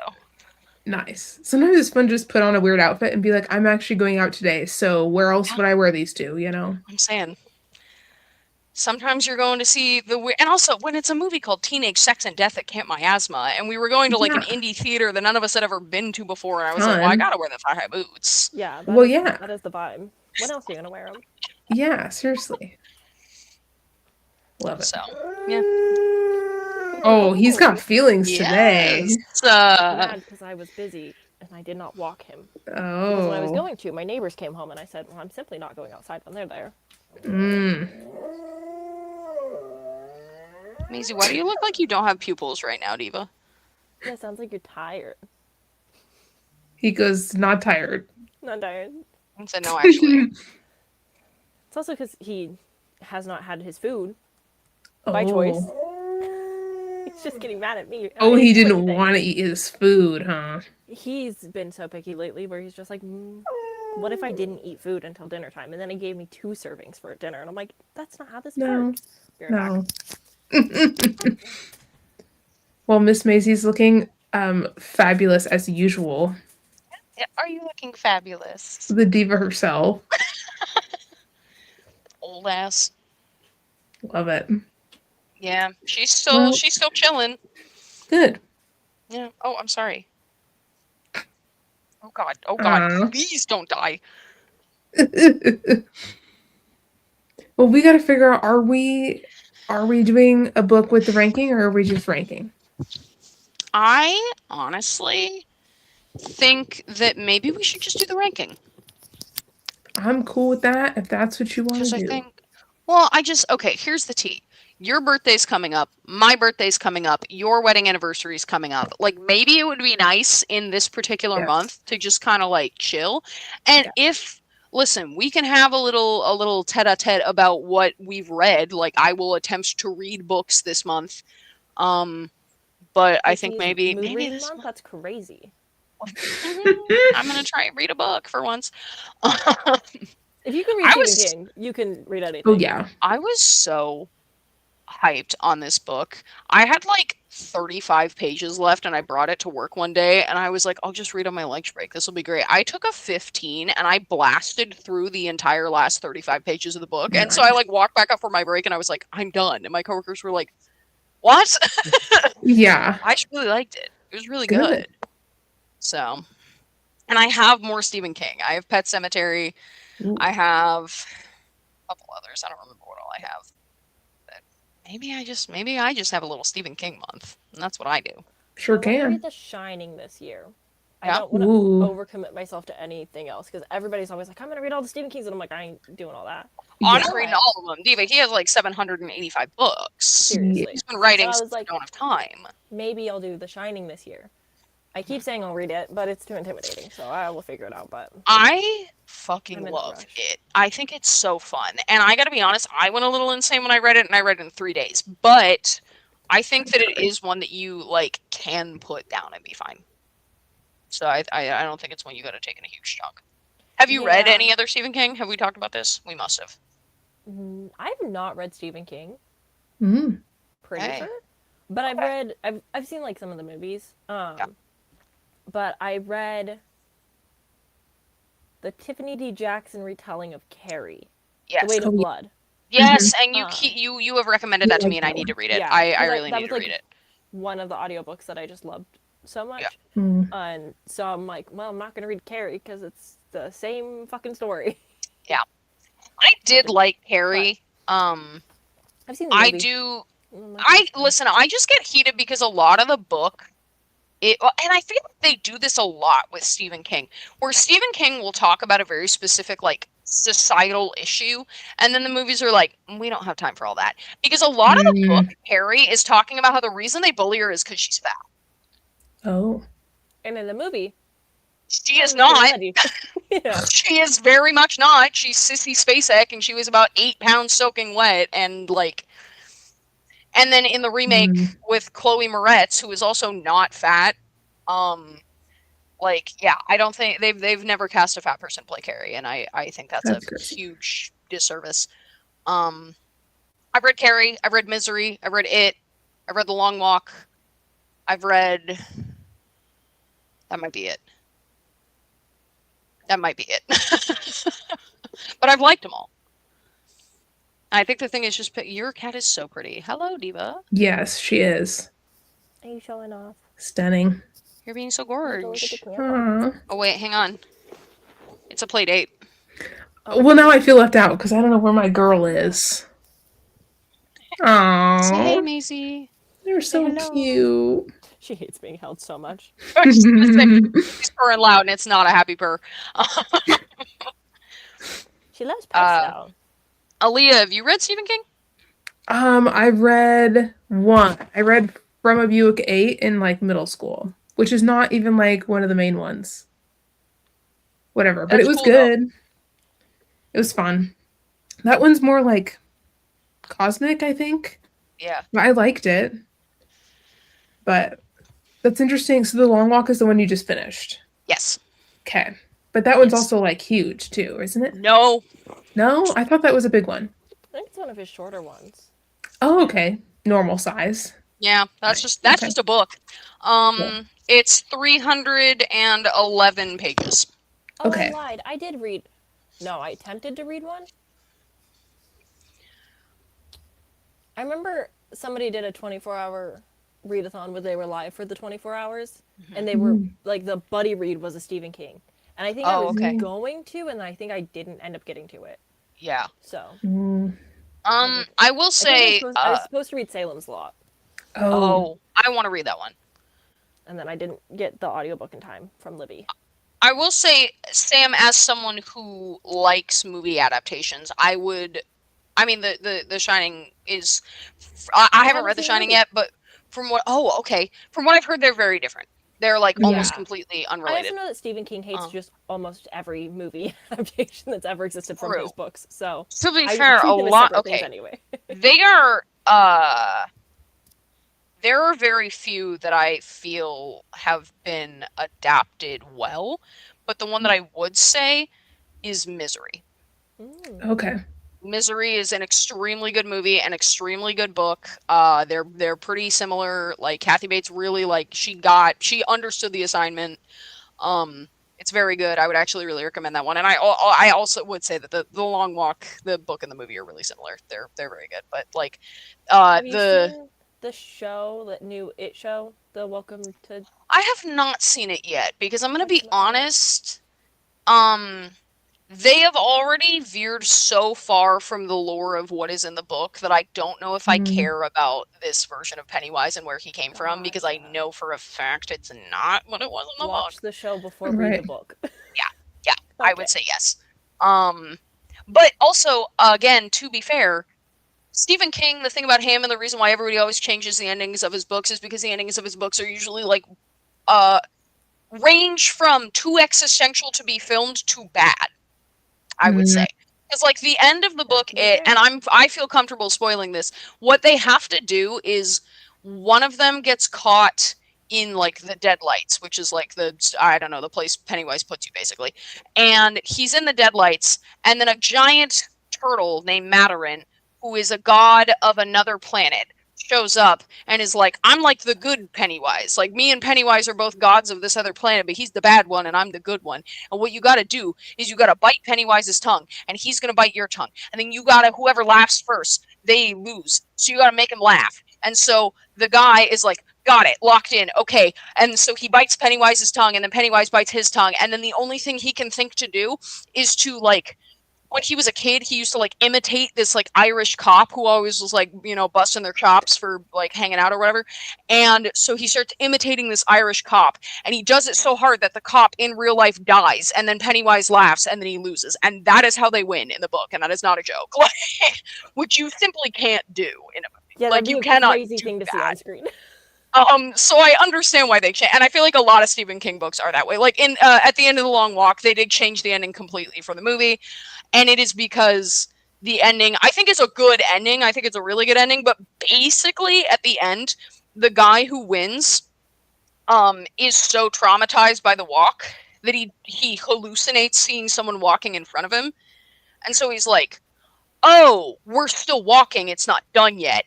And so he just keeps walking, and that's how the book ends, is he's just still walking because he hasn't realized that he's won. And, like, great book ending. Very chilling, very cool. Weird in a movie, though. Weird to do in a movie. So I get why they changed it. I had a question, then I lost it. I'm sorry. No, it's okay. It's what happens when you try to, like, listen to somebody rather than, like, think of what you're thinking of, is then you lose it, and then you're like, well, that's fine. Yeah. If you do read The Shining, tell me, I'll read it with you. Okay. And if you read Salem's Lot or Pet Sematary, let me know, and I will try to join you. Yeah, I agree. I would like to read some of the main ones. Yeah. I know, we literally have them at the library I work at. We can do, like, a 3-month try to work through it or something. I think... like, a really long... I think that'd be wild. So fun. I'd reread it happily. Is there, like, parts to it? Yeah. Yes. Like, oh, yeah, because it's like part 1 and part 2 at least. Well, no. Okay, so the movie and the book or the movies and the book are very different in the sense that, like, the movie they did, like, the kid's story and the adult story, they are kind of interwoven in the book. Oh, okay. But there is still very much, like, a moment, there's kind of like a breakoff point, and also there are plenty of points where they stop, and Mike, who they butcher so thoroughly in the movie that, like, I cannot talk about it because I will get so mad, and it is so racist, and any music Eddie, when I see you, it's on site. But there are plenty of points where Mike will stop, and he's like, let me tell you some history of the town for a second, and the next 2 chapters are him being like, back in 1974, there was, there are a lot of... France.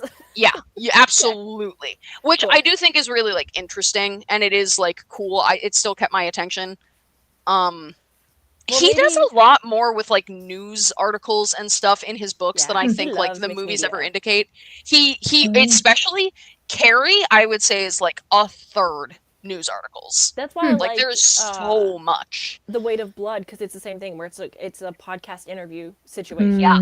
And so it stays true to the mixed media of, like, you're getting other people's accounts of this event. Yes. But maybe you could let us know, like, good breaks, and then, like, maybe, like, over 2 months or 3 months or something, like, we read parts of it. Yeah. Maybe? I'd be super down. Alea, is there any... less intimidating, but then we can, like, also go in depth talking about it. Mm-hmm. If there's any in particular, Alea, that you want to read, like, let me know, too, because I am actually trying to, like, get a little more into him. Yeah, I think I've always wanted to read Pet Sematary. Okay. And I haven't ever done it. I own it. It's somewhere in my house. Oh, yeah, I'm looking at it right now. Yeah, I have Pet Sematary. Okay. I put him on our authors list. Sweet. Honestly, okay, here's what I'll say. We got a busy month next month, but if we wanted to do one, I think we should do Pet Sematary. I think that should be the September read. I don't think it's that crazy long either. No, I'm looking at it. Just from here, it's looking about the same length as this guy. Maybe a little longer. Let's pretend. So, yeah, let me... 400-ish pages? Okay. Okay, so we would have that, and would we talk about Pet Sematary and do the ranking on the same day or 2 different days? Thoughts? I don't see why not. Okay, it's my copy is 395 pages. Cool. So yeah, Okay. about 400. So I feel like that's decently manageable. Mm-hmm. I think that's There's also a fucking hella introduction. Jesus, Steven. We did initially talk about September being Wretch, too. Yeah. So, cool with either. Mm-hmm. Honestly, hey, I'm sorry. I back up. I just opened this and I think it just thanked Adolf Hitler. I have to. Sorry. What? I love Stephen King. He's certainly a guy with a brain. I don't know if he still lives in Oregon, but there was a long period of time when he was native to Oregon. Dude, what does it say? Here are some people who have written books telling what they did and why they did those things. John Dean, Henry Kissinger, Adolf Hitler, Carol Chessman, Jeb Magruder, Napoleon, and then it lists like a billion names. Most people also believe that God has written a book or books telling what he did and why. At least to a degree, he did those things. And since most of these people also believe that humans were made in the image of God, then he also may be regarded as a person, or more properly, as a person with a capital P. Here are some people who have not written books telling what they did and what they saw. The man who buried Hitler, the man who performed the autopsy on John Wilkes Booth, the man who embalmed Elvis Presley, the man who embalmed badly, most undertakers say, Pope John the 23rd. The 20 undertakers who cleaned up Jonestown, carrying body bags, spearing paper cups with those spikes custodians carry in city parks, waving away the flies. The man who cremated William Holden. The man who encased the body of Alexander the Great in gold so it would not rot. The men who mummified the pharaohs. Death is a mystery and burial is a secret. And then it goes to the table of contents. God, he spits. I love him. He's so crazy. T. Good points were made in that introduction. I will say though, as someone who has, I guess, read the most of him, he's so horny, and I feel like people really don't talk about that a lot, or as much as they should, because he's so horny in all of his books. The Long Walk included. There are no women in this book, and they still find a way. By God, they find a way. Yeah, I think like obviously there's plenty of people out there who do critique Stephen King for what he writes. And you should. Yeah. But I think more people are like, but he's so good and he's like the guy in horror. So we're just not going to talk about it. We're just not going to acknowledge those parts. We're going to be like, wow, this book is phenomenal. I think we can do both. I love The Long Walk. Why was it so horny? You know, like, I loved it. I thought it was great. I also was like, we don't need to talk about your dick this much, though, is the thing. Can you talk about The Walk? Why did somebody just get shot in the head and you're sitting there being like, I wonder if I jerked off so hard? Like, no, we're good. I'm good, Steven. It's okay. Yeah. But I still loved it, so who cares? That's wild. Imagine being his wife and reading that and you're like, so what's good? He has kids too, and like I know Joe Hill writes books, and so take up the mantle and whatever. But it is interesting to be like, wow, my dad's Stephen King. He wrote these books. I'm gonna do the same. Yeah, there's the point in it where he describes a woman is looking at like a used pad in her like bathroom trash, and she describes it as like the corpses of thousands of unborn children or something. And I was like, Steven, we got to take a fucking break. We got to. No woman would ever talk to a woman challenge. It's crazy. What are you talking about? It's literally like chapter 2. Also, like the second chapter of the book is from a woman's perspective, and he dropped that. And I remember the first chapter is a hate crime. Like, just to be clear, the first chapter is a hate crime. The second chapter is this woman who is not a main character of the book, who's like, anyway, let me just drop that on you. So funny. And like, it's so wild. But in The Long Walk, a lot of it is about like gay panic almost, which was unexpected because that's not really in the movie at all. But the main character's name is Ray, and he's walking a lot with this guy named Peter McVries. And Peter at one point is like, you know, I'm so horny right now. I think I'd fuck you if your beard weren't so long. And Ray is like, right. Inside thought. And then they just kind of keep walking. And then later, Ray is sitting there, and he's like, damn, I miss my mom, dude. My mom is so sick. God, I miss my girlfriend. I wish I could fuck my girlfriend. One time when I was 5, me and this kid, Jimmy, were playing doctor, and we both got a boner, and then, like, our parents got really mad. And you're like, whoa, whoa, whoa, whoa, whoa, whoa, whoa, whoa, whoa, whoa. And then he's just like, anyway, and he keeps moving. And then later in the book, Peter McVries asks Ray point blank, he's like, would you let me jerk you off? And Ray, like, freaks out. Like, panics, and he's like, I don't know, nothing really matters anymore. I think my mom maybe isn't real, and like I've been on the walk for my entire life, and I don't really know if I'm ever going to get out of the walk, and kind of the only thing that matters to me in my life is this guy, but I don't want him to do it, but I don't know if like, and he just panics, and I was like, we don't have to, like, Stephen, we didn't have to do any of this. Yeah. So it is wild, but I actually love it. I think it's super fun. Things about him is like he does just write kind of some wacky, weird shit. Like, yeah, weird shit, but also like the taboo things. And I know a bit of it is like of the time in which he wrote stuff, and whether we want to excuse that or not. Yeah. I haven't read his newer stuff, and I honestly don't keep up with the people that do, so I can't say that it gets better or anything either. Because like I don't like the Holly stuff. It does, and I'll tell you exactly why. Because he stopped railing unbelievable amounts of coke before he was writing. Now he just writes, and so like you can tell a difference in his newer stuff. It is much less like, but listen, don't do drugs, kids. But I really like the there is a very frenetic energy to his early stuff. That is not really there anymore. Like he still has the same turns of phrases, and he's still a good writer. Obviously, like he's he's good at what he does.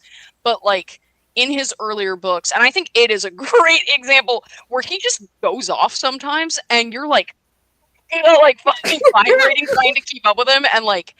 I think that's awesome. I think there's something like very fun about reading a Stephen King book when you can tell he's kind of going out of his mind writing this, and you're like, okay, I guess I'm following you down the rabbit hole. Until you get to the one part in it that nobody wants to talk about, that I will say if we do read it on the channel, we are going to probably have to have a conversation before the live about how we're going to talk about that part. That's so fair. It is. Yeah. It's like the one thing that everybody talks about when they talk about it. They're like, hey, just so you know, this one scene, that's crazy. And you're like, yes. I think the thing that people fail to mention, and part of I mean, listen, it is crazy on its face, and I'm not going to deny that, but I think that one of the things that they fail to mention is that it immediately follows a major character death. Mm. So there's an extremely emotional character death, and then they flash back to that. And it is really jarring, and it's really uncomfortable, and it's like 950 pages into the book, too. So it's really kind of at a point where it's like, I probably would have stopped if it weren't for the fact that I was like, I'm 1,000 pages in. Mm-hmm. That's a 1,200 page book. Yeah, which is really weird. It is, I understand why he did it. Like, it makes sense. I hate to say this. It makes sense in the context of, like, I understand what he was going for. Because the whole premise is that the kids are, one of them has kind of an innate sense of how to get out of the sewers, and then he gets lost. And one of them decides it's because we're not, like, close to each other anymore. And that's their, like, solution. And I feel like there were other things we could have done. Yeah, like, I feel, and, like, and you know, I mean, he's trying to talk about how, like, you know, they lost their, and not to bring up this very loaded phrase, but, like, they lost their innocence in the sewers by having to fight Pennywise. So it's kind of, like, how we bring it back to like, incidents around the house. You know, right. we're losing our innocence in place. Yeah. I fear we didn't have to do all that, though. Yeah. And you know what? Certainly a choice. I'll take losing my innocence by finding out my dad is not my biological father over the Truly. I think if that's the other option. Yeah. It's like you can never not think of that scene in it as somebody who's never even read it. Like, it's talked about often enough. And it's one of those things where I'm like reading Incidents Around the House for the first time, and I'm like, I swear if they do something heinous, because they keep mentioning that babysitter boy. If they do something heinous, I was so scared. Yeah. Me too. Like, you get so stressed because you're just like, Josh Malerman, what are you about to say right now? And then well, it's like, especially once she started imitating other people, and then I read in the Wikipedia summary that she imitated the babysitter. I was like, no. But thankfully, I thought that too. Thank you, Josh Malerman, for not doing that. Yeah. The bar is in hell, but you did pass it, so let's go. Men writing is difficult, but hey, it was something at least. It's, yeah. There's, I feel like, and I think we talked about this a little bit in, what was it, American Rapture?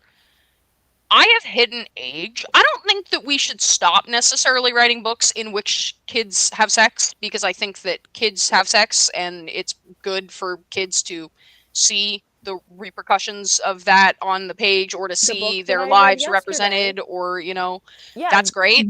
I don't want to read it anymore. Consent was in it. I'm good. I'm good though. Like, I'm 30. I'm not trying to read about these 16-year-olds having sex. I'm really not. Yeah. And I don't like. It's not like a moral thing where I think like you shouldn't do that. It's just that for me, it's the same reason I don't watch Euphoria.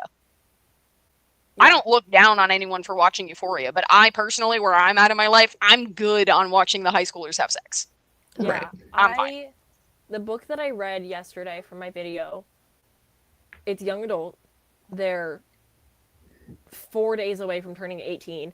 There's no sex until the very end, and I was like, not my favorite thing, but like, it also, because it's a young adult, it's written in a way of like, this is how my emotions are feeling right now. This is how I'm connected to somebody I feel, rather than like details and intimacy and whatnot. Right. So I'm like, I'll, whatever. Like, it's easier to accept that way, but it's weird. But it's like, also, I also think about like, I would have loved that. I think about like beautiful.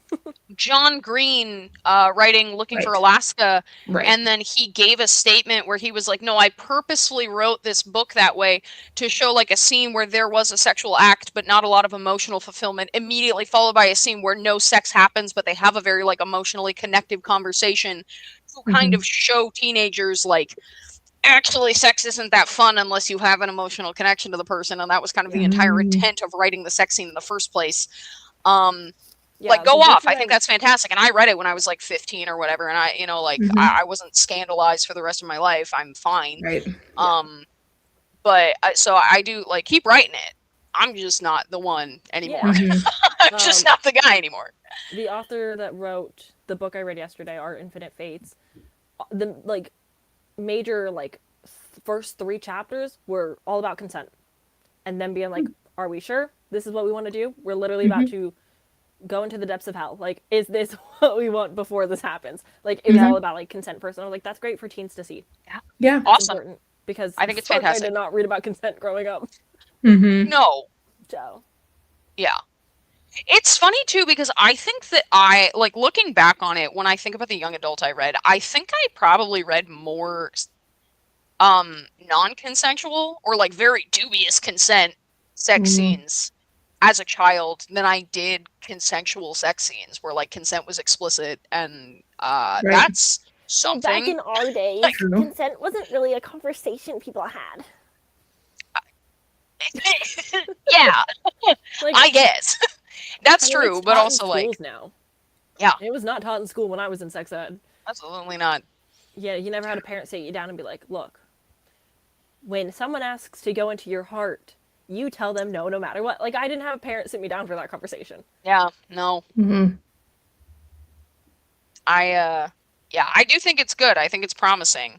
I also honestly, like, bringing it back to Incidents Around the House, I thought that a lot of the conversations, I thought it was so cool to read Bella sort of having the conversation with herself of like, well, my parents have told me not to let an adult touch me on, like, you know, on any part, like private parts of my body, and my heart kind of feels like a private part of my body. So I guess like I should say no, because that, like, adults don't get to do that. And I was like, that's fucking awesome. That's the coolest shit. I really loved that. Especially because you have multiple adults throughout the book being like, is it there somebody at school? Is it a parent? Like, is somebody like, who would be in the house for, like, who would have broken into the house to like scare you guys this way? Like, who would have done that? Is anyone? She's like, no, you guys are being crazy. Like, that's not the problem. It's a supernatural entity. But I did love, like, I feel like there are so many horror books where adults don't even take it seriously at all. True. And I feel like this one, I was fine with them not believing it was a supernatural entity immediately, because they were still taking it seriously. And I was like, listen, I'll forgive a parent for not assuming a demon is in their kid's closet. But at least they're doing something. They're asking some questions. Yeah, and also and I thought that was having great. an understanding, because they're like, we've heard of other mommy before, and then she stopped talking about her for a long time. So they were like, we assumed your imaginary friend went away. And then she trips in the park and goes to the doctor, and the doctor's like, yeah. Were you scared? Did you see something? This isn't like you. And then it sparks more conversation where it's like, fuck it, we're clearing out the closet. Nothing's gonna come out because there's no clothes. We're not using it anymore. It's just like, great. Right. Something. Yeah. Okay. And I also like that there were moments where, like, I love the moment where the dad is like, hey, I'm staying in the room because I think we're both a little freaked out. And he's like looking at the closet and he finds the broken hinge. I thought that was such a nice way to be like, this is an explanation that an adult would buy. So it doesn't feel like he's brushing her off. It feels like he's like, oh, I found the explanation. I thought that was really well done too. Right. Yes. Yeah. I agree. You know, another thing, we didn't talk about this really, but there's a lot of drinking in this book. Like, these adults are drunk a lot. The dad being like, God, I'm so fucking stoned. I was like, Tiva, get out of her room. I know. I was like, okay, then it's almost like an unreliable narrator thing for multiple people, because you have the kid and then you have the parents and they drink. Yeah, and they drink all the time. Yeah. So, yeah. I know. I thought that was interesting. I was like, wow. Young parents who still like to party. Interesting. Yeah. I do really think that, listen, like, regardless of my personal opinion on the mom in particular, these did feel like real people who you would meet. Right. Like, all of them, I don't think that, and I think the mom maybe came the closest to being, like, a little flanderized, but, like, it did kind of hit a point where it was like, okay, so she's just, like, the you know, human representation of lust, I guess, sure. Yeah.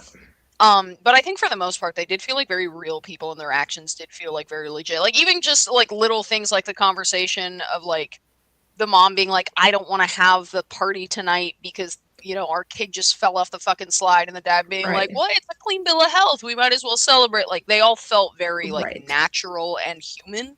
And I think also, which is great. As annoying as the mom is in her, like, questionable bad, but also you can see how she got there and how she's like, I am selfish and I acknowledge that I'm selfish, but it also seems like self-sabotage because she's like, I'm married to a man who treats me so well and is so good and is everything that everyone should want, and I don't feel I deserve that love, and so I'm gonna self-sabotage by doing terrible things that I know are bad and going to hurt people. And so it's like, as unfortunate as it is, it's also like you can see where she's coming from. And I think that adds a layer to it where it's like, yeah, you suck, but I can understand how you got there. Yeah, she wasn't a one-dimensional villain. And I think that left a lot more opportunity for, I think because of how human they all felt, he could have made Other Mommy kind of a one-dimensional villain. And so I thought it was really interesting that he still was, like, insistently being like, well, she was my friend. We were friends, and she was the only one who would talk to me when you guys wouldn't talk to me. She was the only one I had to talk to.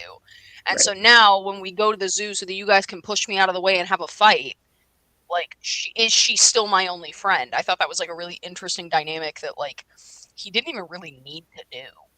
Also, like, the moment where she tells Dado, she's like, well, we've touched before, not in, like, a bad way, but, like, we held hands.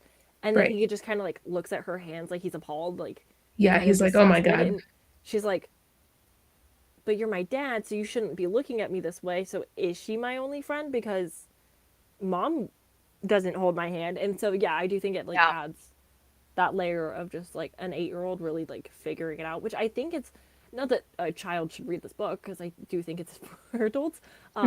But if a young adult, like, teen did pick this up and they're, like, questioning their belonging in the world and, like, what friendship means, I do think that it could really hit for those people. It reminded me of the movie Lawn Dogs, which is a movie nobody's ever seen, and that's okay. Honestly, you don't even really need to see it. I'm not even recommending this one. But in Lawn Dogs, one of the storylines is that there's a little girl, and she doesn't have a lot of friends her age because she had, like, a heart surgery when she was really young, so she doesn't really get to, like, hang out with other kids, and she also like kind of, you know, she's been through this thing, and so she doesn't super relate to other kids her age, and she becomes friends with the groundskeeper in her neighborhood. And none of the adults in the neighborhood really talk to him because they think he's just a poor. But she's like 8 or 10 or something, and so she's like, whatever. And there's a scene where she's like, I have this scar from my heart surgery, and she like pulls open her shirt like about this far to show like the scar, and she's like, you can touch it if you want. And he's like, okay, like sure. He's like 22 or something like that. He's like, all right. And so he like reaches out and he like does one of these, and then he's like, I have a scar too, and it's from like a bullet wound or something like that. And he like lifts up his shirt to show like his like stomach basically, and he's like, you can touch that too if you want. And then her parents find out and flip, and they like go to his house and they like beat the shit out of him because they're like, you were touching my kid. And it's like a very interesting conversation because earlier in the movie, she is actually like assaulted by an adult, and she tells her parents, and they're like, oh, he was just playing with you. That's like nothing, because he's like a rich kid and who's like 19 or something. But this poor guy who like didn't do anything. Didn't do anything. It like looks bad, and so they're like gonna throw him out of town or whatever. Oh my God. So they kind of give that to me. Yeah. I thought it was good. I mean, I haven't finished it yet. Right now, I'm sitting at like maybe a 3.5. We'll see, but I'm liking it. Good. I'm trying to figure out what we're doing for next month. Yeah. Okay. So we're doing Pet Sematary. Okay. And we're talking about that when we do the ranking. I think that makes sense. Okay. Cool. Yeah, I don't know. Good. For the I don't know, algorithm or optics of your channel or whatever, is it better for you to have those be two separate things? Sam, what do you think? Probably. Yeah. But also, I think the ranking we could probably knock out in an hour fast. Yeah. Yeah. So. Okay, and do you have the thing you made? Did you make the ranking thing? Okay, cool. Yeah. It's linked in Canva. That sounds good. Can you send me a picture of that? Yeah, I can send you the... Or just, yeah. If nothing else, could you send me a list of the boys we're going to be discussing so I don't see a name and I'm like, who the hell is that? Well, yeah. Your email, you would have gotten the link once again to the spreadsheet where I have the Canva thing link. Oh my God. Is it in there? Okay, I just haven't checked the spreadsheet. I have the link to the spreadsheet. I'll do it. No, it's fine. Copy link. Are you sending it in the text or are you emailing it again? No, I'm sending it to Aaliyah. Cool. Oh, wow. Okay. Say you hate me. It's fine. Aaliyah also has access to the spreadsheet. It's just easy to send on Discord. Okay, cool. That sounds good. I think, yeah, you can edit that. So you can do share screen. I can't talk. Cool. Okay, here's a question. I guess I can also just look at the thing you sent me too. What guys are included for the Ursa Dax series? All the ones we've read, or is Zenit in there too? All of them. I love it. I have Dorn, but it's like empty because we haven't really gotten to know him. So I figured we can just slowly add on over time where we think they rank. I like it. I don't know why my Google Docs has decided to die on me. It's not letting me look at it, but I can look at it on my thing. I think. It has you shared as an editor, so I don't know. Yeah, no, I'm definitely okay, cool. Working. Oh, chill out. Don't even talk to me about AI right now, Google Docs. I will freak out. You were getting mad at me about the spreadsheet. I was like, hey. No, sorry. I'm getting mad at Google Docs for being like, you can try AI. On the red this tab. This is beautiful. I love it. It's stunning. This is nothing. This is so men tier list. But on the men tier list. Men tier list. Let me open this up. Cute. Nice job, Sam. Thank you. Oh, Gorgine. So it's taking its sweet time to load, but it looks beautiful.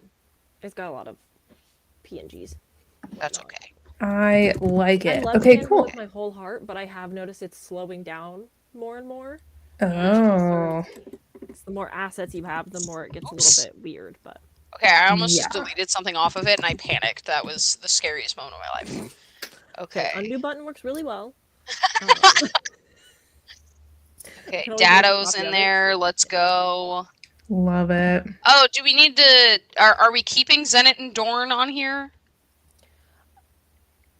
Yeah, we probably won't have read Zenit by then, but we can at least have it there, right. so when we do talk about it, we can just kind of, see where we place him. Yeah, I think it looks good. We've read... It's going to be interesting, because I don't think we're all going to agree. And I think we have to come to an agreement. Yeah. So, there could be a lively discussion. I love it. Well, that'll be fun. Fun for Richie's birthday. Nice. A little Stephen King and a boy tier list. I'm into it. Love it. My birthday's not until February, so we have a while. But for my birthday, we're reading The Death of Jane Lawrence. I've decided. Got it. That sounds good to me. I own a copy. I don't, but I'll find it. Cool.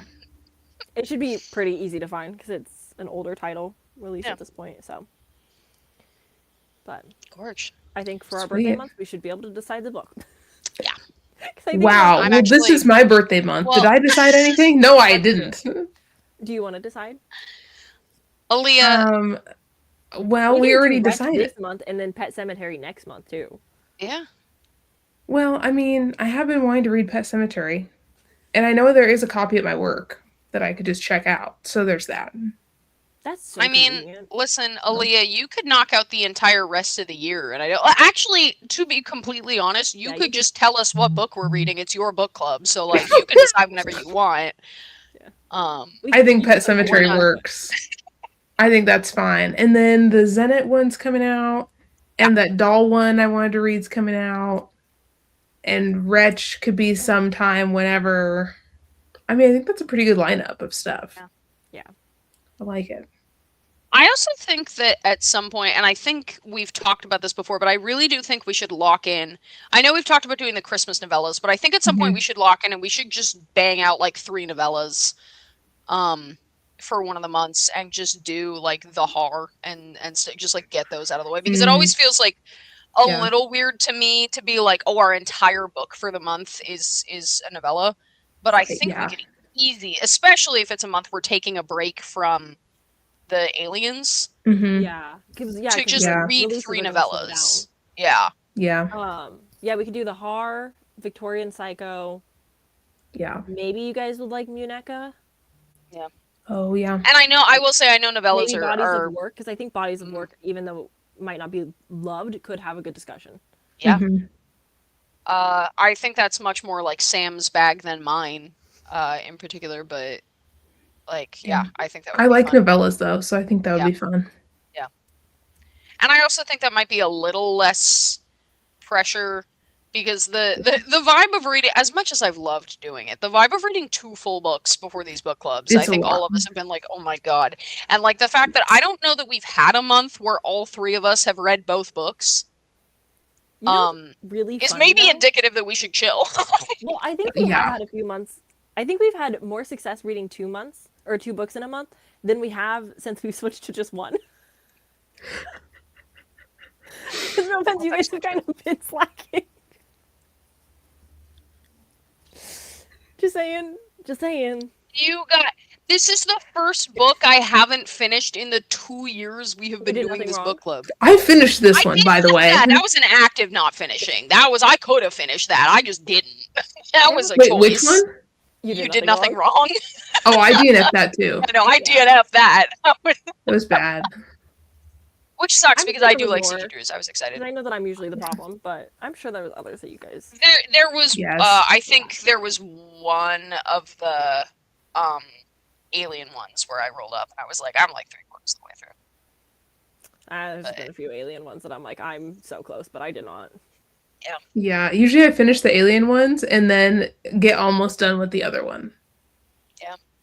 No, I will say that these past like 3 months though have absolutely been me texting you guys like 2 days before the book club and being like, I haven't started. I don't know what happened. Yeah, it's okay. It happens. We all do that. I know. Yesterday, Peyton was like, how much time do you give yourself to read these books? I was like, listen, 48 hours. And that's how that goes. And that's where I'm at. Every single month, my friends are like, you could just start reading it at the beginning of the month instead of having a panic attack the 4th week of every single month. And I'm like, yeah, totally. And then I don't. Forget things.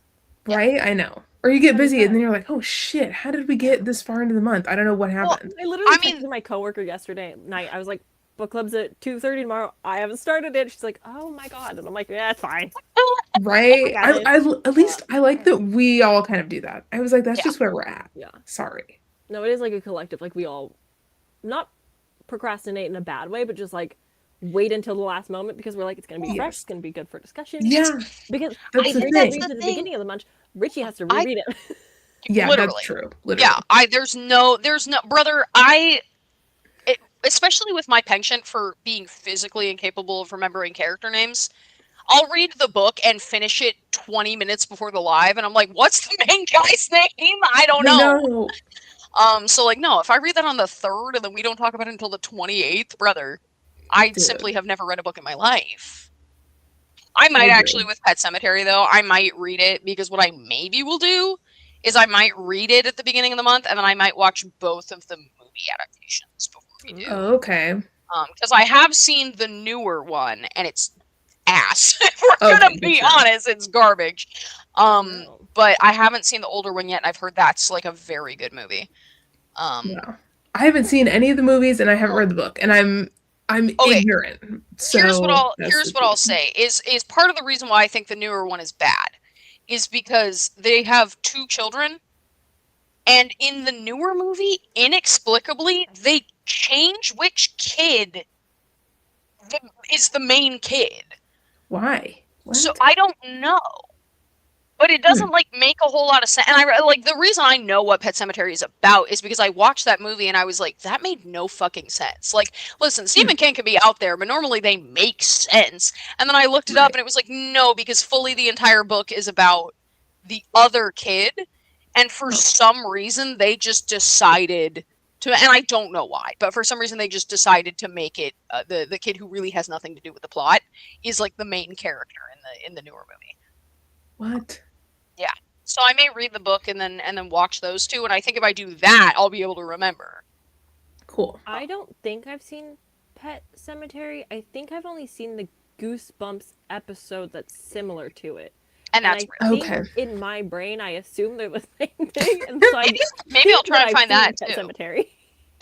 Maybe I will try and find that too. I think they're on Netflix. Oh, Diva. Okay. Yeah, I think all the Goosebumps episodes are on Netflix, but yeah, I remember like I think every time I'm like, yeah, I've definitely seen Pet Sematary. I think I've just seen Goosebumps.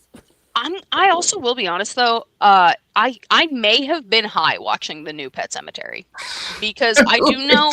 Well, listen, I do know that I went with a girl. I've told you about her, where like whenever she and I were both single, we would just go on dates with each other, basically. And we never dated, but it was just like she was my buddy who, like, if I didn't want to go somewhere alone and we were both single, we would go do shit. And I think she wanted to see the movie, and we would do that a lot where we would get high and then go to the movies together. So, like, I don't remember if I was high at the movie, but it wouldn't surprise me if I was high at the movie. But maybe that's the move. And then you can come and tell us all about it. I sure can. Because a chance of me, I'm so scared to watch scary movies by myself. I'm weak. Fair. I will say that I think the original Pet Sematary, while I have heard that it is good, I believe it also came out in like the early 80s, maybe. So I will say the effects, my guess, they're probably not that good. Just from the era that it was in, I would imagine that they're probably not super realistic, because it was like 1983 or whenever it came out.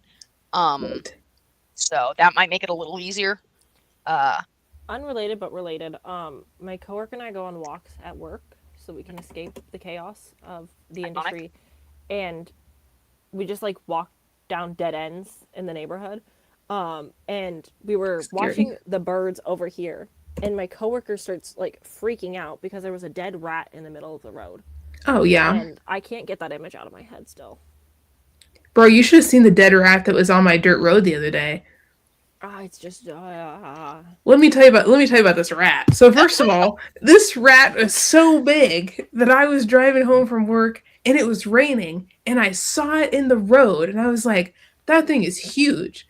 And then I pulled in the driveway and then I was like, oh shit, because that morning at like 5 a.m. Peyton woke me up and he was like, hey, there's a mouse in the house and Nellie came to get me and I had to go get it and take it outside and kill it. And he told me that he like took it in the driveway. And so then when I got home, I was like, please tell me that critter I just saw wasn't the one that was in my house this morning because that thing was huge. That's not a mouse. Yeah. And it was so big. Well, and I was driving. So like, and it's raining. So like, I just could tell it was a large rodent. And I came in the house and I was like, Peyton, where did you put that? Where did you dispose of it? And he was like, oh, out there. And I was like, out there, how far? Because I just saw a big old thing on the way in. And he was like, I don't think it was that big. And so I made him show me. But then we went, okay, so this is our romantic walk. In the pouring rain, we went out on this long ass gravel road to get out to our house. Yeah. And I was like, wait, I need to show you this thing. And he was like, I don't think that's the one from this morning. Like, I don't think I threw it out there that far. I was like, okay, well, why don't you just come see this thing I saw and you tell me if it looks familiar. And then we kept walking, and he was like, Leo, we're so far on this road. Like, where's the rat? I was like, brother, I don't know, but it's here. And then I felt like I was being gaslit by this dead rodent. And so I was like, just keep walking. We'll find it. And as we're walking, like the rain is getting really, really aggressive, right? And so I'm like, this is our romantic walk in the pouring rain. My coat's like all the way soaked through. We're looking for a fucking dead rat. It was cute. But we found it. And this thing is huge. It was like this big. And Peyton's like, are you stupid? Like that was not in our house this morning. The thing in our house is like this big. It was a field mouse. You dumb so bitch. Now I'm wet. And then we started laughing, and that was our hot girl romantic couples walk. Several, like the same day, and I saw like a little field mouse that a cat had gotten just left on the sidewalk, and then we saw like a whole rat, and I was like, I forgot that we had rats in Eugene. Like genuinely, did not even cross my brain that those like existed in this city, and I was like, no. I know. We didn't know we had rats either. That was the first rat we've seen since we've been here. And Peyton was like, dude, I'm so unsettled by the fact that, one, you thought that might be in our house, and two, that was like the biggest rat I've ever seen in my life. Holy. Yeah, no, very relatable. Rats. Happens. Richie's like, you guys need some help. You guys are looking at too many rats. I'm just so grateful that despite the fact that I am in this basement apartment, there are no rats or mice. There are so many bugs. Yeah. But I would take 1,000 bugs before one rat in my home. So no rats. Just the occasional mouse. Can't do it. Listen, field mice I don't have either, but like I could wrap my brain around that. A rat, nah, I'm burning the place down. It's done. I told Peyton, I was like, if that one of those, that thing I saw gets in our house, we're moving. I'm sorry. Yeah. I can't. We gotta go. We gotta burn the house down. I don't know what to say. Yeah. Nobody should live here. They gotta condemn this shit. That's the end. We can't do it anymore. Yeah, no way. If Nellie Bell comes to me and is like, I saw a thing as big as me, we gotta go. We can't be doing that. Oh my god. Yeah. I'm gonna scar my girl for life. We can't be doing all that. That's too much. But yeah, I started spraying for the mice. They make this spray. It's not like toxic. It's like peppermint spray, and they don't like that. Yep. So we've been doing that. Hate peppermint, so it's peppermints too. Yeah. So we haven't had any since I started like aggressively spraying. Like if Nellie goes in the kitchen and looks at the dishwasher, I'm like, move, girl. Spray this whole house. That's and we haven't had water. Yeah, literally, it's like my holy water. Out demons. Yeah, I have to douse my kitchen in peppermint magic spray. But I don't know how the rats feel about the peppermint, but if I get one of those, man, I gotta call a priest. We gotta have an exorcism or something. Like we can't, I don't know about all that. That's crazy. That's an industry idea. You're an exterminator, but you dress as a priest. Yeah, there you go. That is fierce. Actually, the dead rat on the road was like outside of our neighbor's house.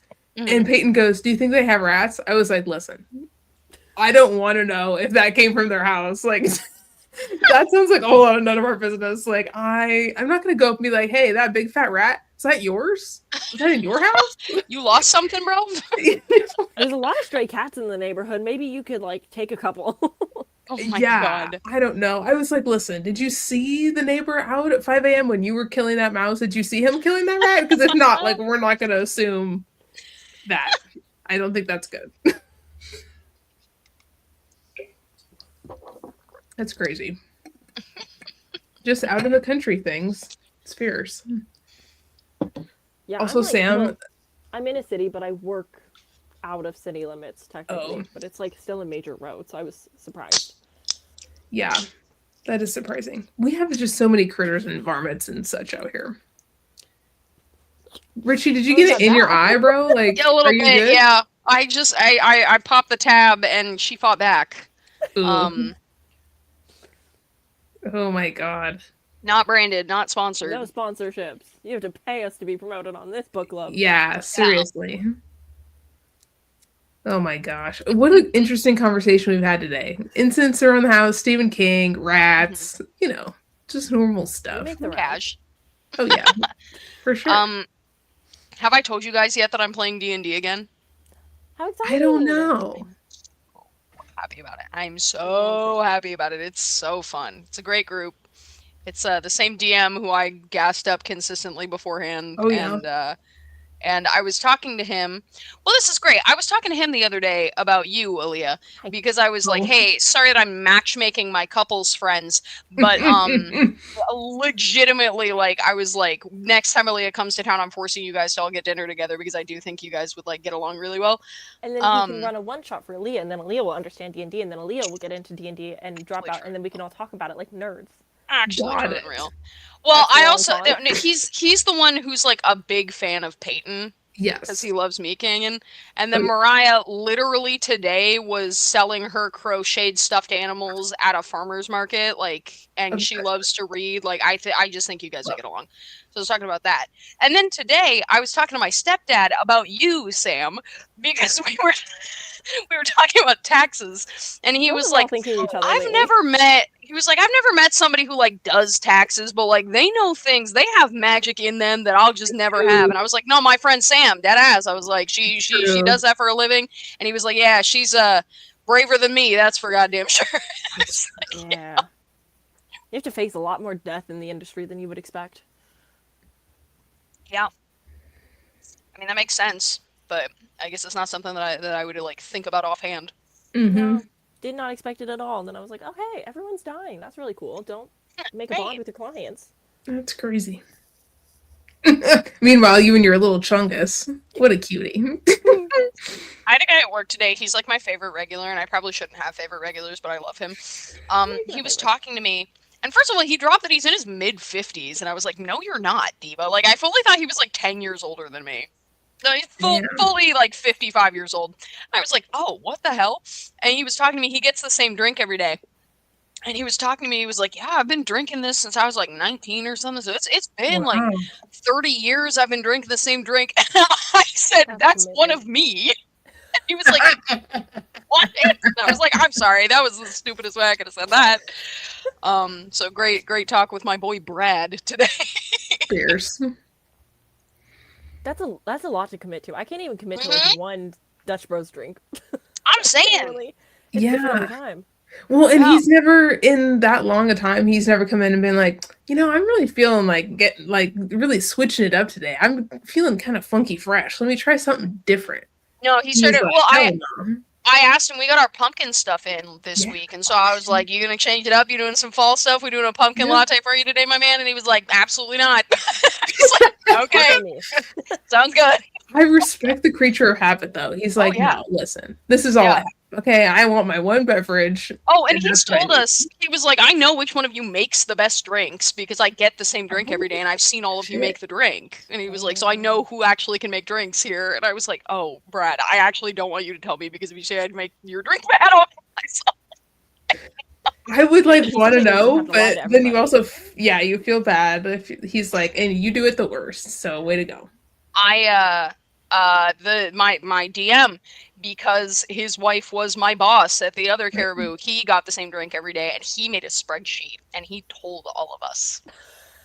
He made a spreadsheet of every staff member who made his drink, and I placed third, and I was really happy about that. I was third. I beat his wife. I was gonna say, where was his wife in that ranking? She was fourth. She was not happy. That's so funny. I wish that I thought of doing that when my stepsister worked at Dutch Bros. If I just like learned her schedule, was never consistent. But if I was just like, if she made my drink every time, and I could just roast her and be like, you did really bad this week. What was up with you? That's really funny. Yeah.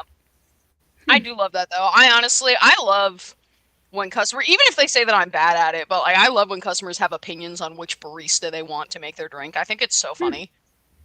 Because we do get people who come in and are like, ooh, can Andy make that one? It's like, damn, all right, I guess I won't touch your drink. Sorry, my bad. We have people do that in the tax industry, too, where they're like, come in and like, can this person specifically do my tax return? I'm like, sure, he'll totally look at it. I have to do the grunt works of it, though. Right. But yeah, he's totally involved. Don't worry. Richie, I have a question. When they train people, though, do they have like a recipe where they're like, you have to make it this way? Yes. But still they turn out different? Well, here's how does that work?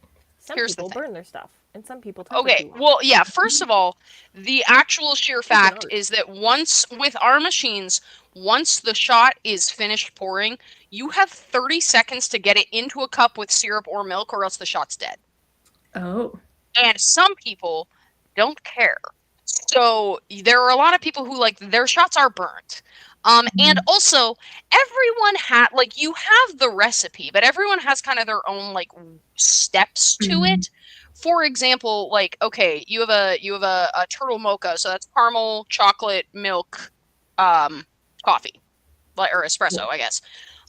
What a lot of people do at my store is caramel first, then chocolate, then shot, stir it up, then milk, then ice, you're done. What I do is milk, then caramel, then chocolate, then shot, and I don't stir the shot in because I've stirred the caramel chocolate milk already, and so I just dump the shot on top, do this once, and then dump the ice on top. And some customers have said that they like it way better, and some customers have said that they really don't like it. So it is like, it's, you get the same amount of chocolate, the same amount of caramel, the same amount of milk, all that yada yada yada, but like it does change it when you like do different shit with it. And so everybody's like personal preferences is also, there are just some people, frankly, like there are just some people who are bad at making drinks, and like if you are if you consistently over pour, because we put, like in our pictures, I'm putting all of the caramel, all of the chocolate, and all of the milk in the picture to steam. The only thing that's going in the cup is the espresso. If I pour too much milk in there, you are getting less caramel and less milk and less chocolate in your drink. By nature of the fact that I'm an idiot who poured too much milk. And so the ratio is off. So it's, one of those things.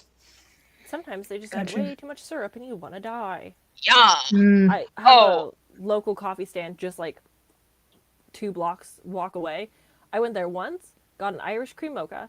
It was so syrupy, I have never gone back. It was like it was like borderline soap almost. It was the weirdest experience. It was so nasty, but I spent like a solid $5, so I was like, I'm gonna drink this. We have a lady who, not to put this regular on blast, she's a very nice lady and I do like her a lot. Her drink is she gets Emily has the easiest drink on earth. Listen, I'll put Emily Shore on blast. Emily Shore gets an iced chai with either white chocolate or pumpkin, depending on what season it is. It's the easiest drink in the world to make, and I love that for her. It's iconic. Sometimes she goes crazy and she gets an extra large instead of a large, but like she gets the same shit every day. I don't like chai, but it would be really cute when we read her book for December. A little if we like all had a little chai together. Yes, I will make the Emily special for myself. Love it. But no, we have a regular who she gets an extra large hot caramel high rise with a full extra shot of caramel and a half extra shot of caramel. And what that means, because a normal caramel high rise, it's extra large. My sister just said that's horrifying. A normal extra large caramel high rise gets 7 pumps of caramel. She adds another 10.5 to that. So, and like there are sometimes you make drinks and you're like, I'm not sure if I should give this to you. Like I know you paid for it, but I'm not sure if morally I should be giving you this drink that has 17.5 pumps of caramel in it. I feel that way about Starbucks workers when they get like the weird wacky things. I'm like, you're no way following these to a T. You do. I had a drink yesterday that it was so much syrup I couldn't put in the coffee. There was no room for the coffee. It was a blended drink, and I was like, okay. And I literally went with the like coffee mix and just dropped a little bit in and then blended it up. And I was like, this is what you're getting. I can't, there's nothing else I can do. Cause like it is, you hit to the 16-ounce line and it was at the 16-ounce line. So I was like, okay, I didn't even put in a full ounce of coffee. And I was like, nah, that's just what it's got to be. Sorry, my sister is raising their hand like they're in a 4th grade class. Give me 1 second. What's up? Why is that me? That is so funny. Yeah, I'm never one of those people who like adds stuff to the drink. I'm like, I just order what's on the menu. This sounds good. You know? I pick the menu item that I know I will like, and then I go with it. Yes. And I pray that they do a decent job. Then I'm happy. Yeah. Mood. Sometimes they don't, and you're just like, that's what you get going to a Dutch Bros. It's not going to be good, but it should be at least sufficient enough to get me through a day. Mm-hmm. Which is why I primarily stick to energy drinks, because it's a lot harder to fuck up. Mm. Do you listen, not to be that guy, but I also used to as someone who used to live near Dutch Bros, do you get the blended ones or do you get the ice rebels? I mix it up depending. I usually get the ice ones. But I used to be like exclusively a blended. Mostly because it's longer.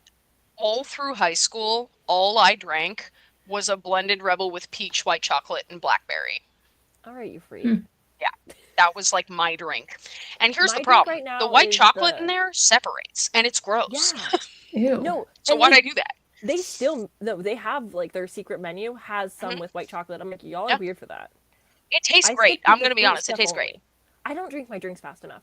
I simply couldn't do it. Like I get a Dutch Bros. That's my meal for the day. Like I'm taking it to a 9-hour shift at work. I'm going to finish it in like 5 hours. You gotta be kind of fast because they get kind of nasty the longer they sit and get watered down. But like, that's why the blended are nice though, because it lasts longer than the iced. Yep. But I really like the Dragon Slayer Rebel right now. Me too. That's kind of been my go-to lately. Last year or the year before that, it was the Starry Night. Oh, okay, Diva. Yeah. So I love that. I have my moods where I get obsessed with a drink, and I'm just like, that's all I want.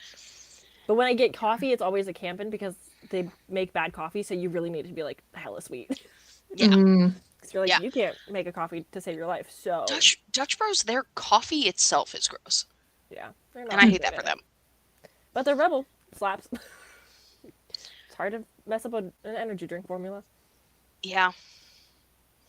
I have been honestly like I did get myself an actual drink from my unnamed place of work, not a sponsor. But mostly when I get, I just grab tea. There you go. I just drink our unsweetened tea. Like, it's my job. So funny you say that. I am trying to be like a little bit healthier in my life because I think I'm having a hormonal imbalance. So the first thing is like, all right, I will change my diet to see if that helps in the slightest. Yeah. And I don't drink that much caffeine now that I'm out of tax season. So I maybe get Dutch Bros like once a month. Which is not crazy. But I've been drinking, like, Alani News on my days off when I'm, like, doing YouTube work. My coworker lives on those. Yeah. Lately, I'm like, okay, maybe I switch to green tea with, a pump of peach flavor. Just to have caffeine, but, like, be a little bit less. I legitimately managed to, like, wean myself off. And it does require, I mean, like, I am in a unique situation where I have free coffee is available to me at almost any given time of the day. But I would be dead if I had that accessible. Yes. Well, okay, but here's the thing: is like I have managed to work my way down where I started out drinking like hella sweet, crazy, like 8 billion pumps of whatever, and then I was like, let's do like 3/4 of that. Let's do and now I roll up to work, and there are a lot of days where I just get like an iced Americano decaf. And that's what I'm drinking. It's just like decaf espresso over ice. And it took like 2 years, but I don't either. And that's the thing is like I learned like that's I guess what I'm saying is like if you start out with like a green tea with just a ton of bullshit in it, you can kind of work your way down to like some bullshit in it, and then eventually you're drinking straight unsweetened green tea like I am. Oh, sorry, not a sponsor. Yeah, no, I think I'm lucky enough that like when I drink green tea, it's like a pump or two of sweetener syrup, so it's like not the worst thing. And I've been on a snow cone kick because I got a new snow cone machine this summer. Ooh, and fancy. I got the no color dye like flavoring. And so it's very unsatisfying because it looks like I'm just eating a bowl of ice. Right. But I know it's better for me that way, so I'm like, okay. That's funny. But yeah, I'm trying to eat vegetables. I told him like a week ago, I was like, what if I attempt to do the 5 a day, where it's like you have 5 servings of fruits and vegetables a day?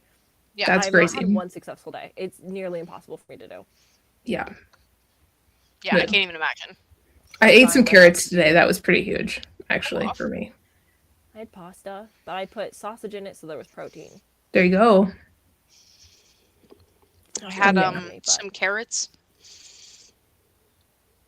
So we're living, I guess. I guess I should have carrots then. That's what what we're eating. I don't know. Yeah. It's a carrot kind of day. It is. I honestly no. I only had the carrots that were like on the side of like the very meat and starch heavy meal that I was eating, but they had some vegetables on the side, and I was like, I should eat these. Yeah. The fruits and veggies and the hormonal imbalance. That's pretty relatable, I think. Yeah. It sucks. I know. But I also am like, okay, I guess I don't think I'm going to renew my health insurance with my job because it went from $123 a month to $219. So I think I'm going to try and get to the gynecologist as much as I can and get everything figured out, hopefully before November. Yeah. I can just be uninsured and just pay for my dental out of pocket because it's ridiculous. Yeah. Yeah. Damn. That's a move. And my mom called. I had a rough month, mental health wise, and my mom called and she's like, you should really get therapy because I don't want you to kill yourself. And I was like, you don't have to worry about that, but thank you. I'll get right on that. For sure. Thank you so much for your concern. I just don't want to be at my job. Yeah, that's hard when it's work and you're like, I have to be here because I have bills to pay. Not a sponsor, but that I just sent in the chat who I go through. It is, I literally pay $31 a session. I am not insured, and I pay $31 a session. That's good.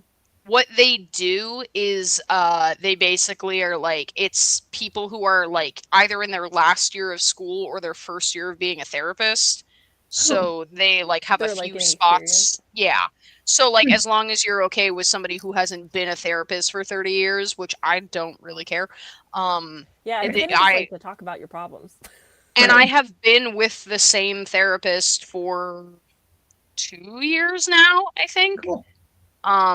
So I guess she's been a therapist for 2 years. 2 years. And my rate has gone up by I think like $1.50 a month.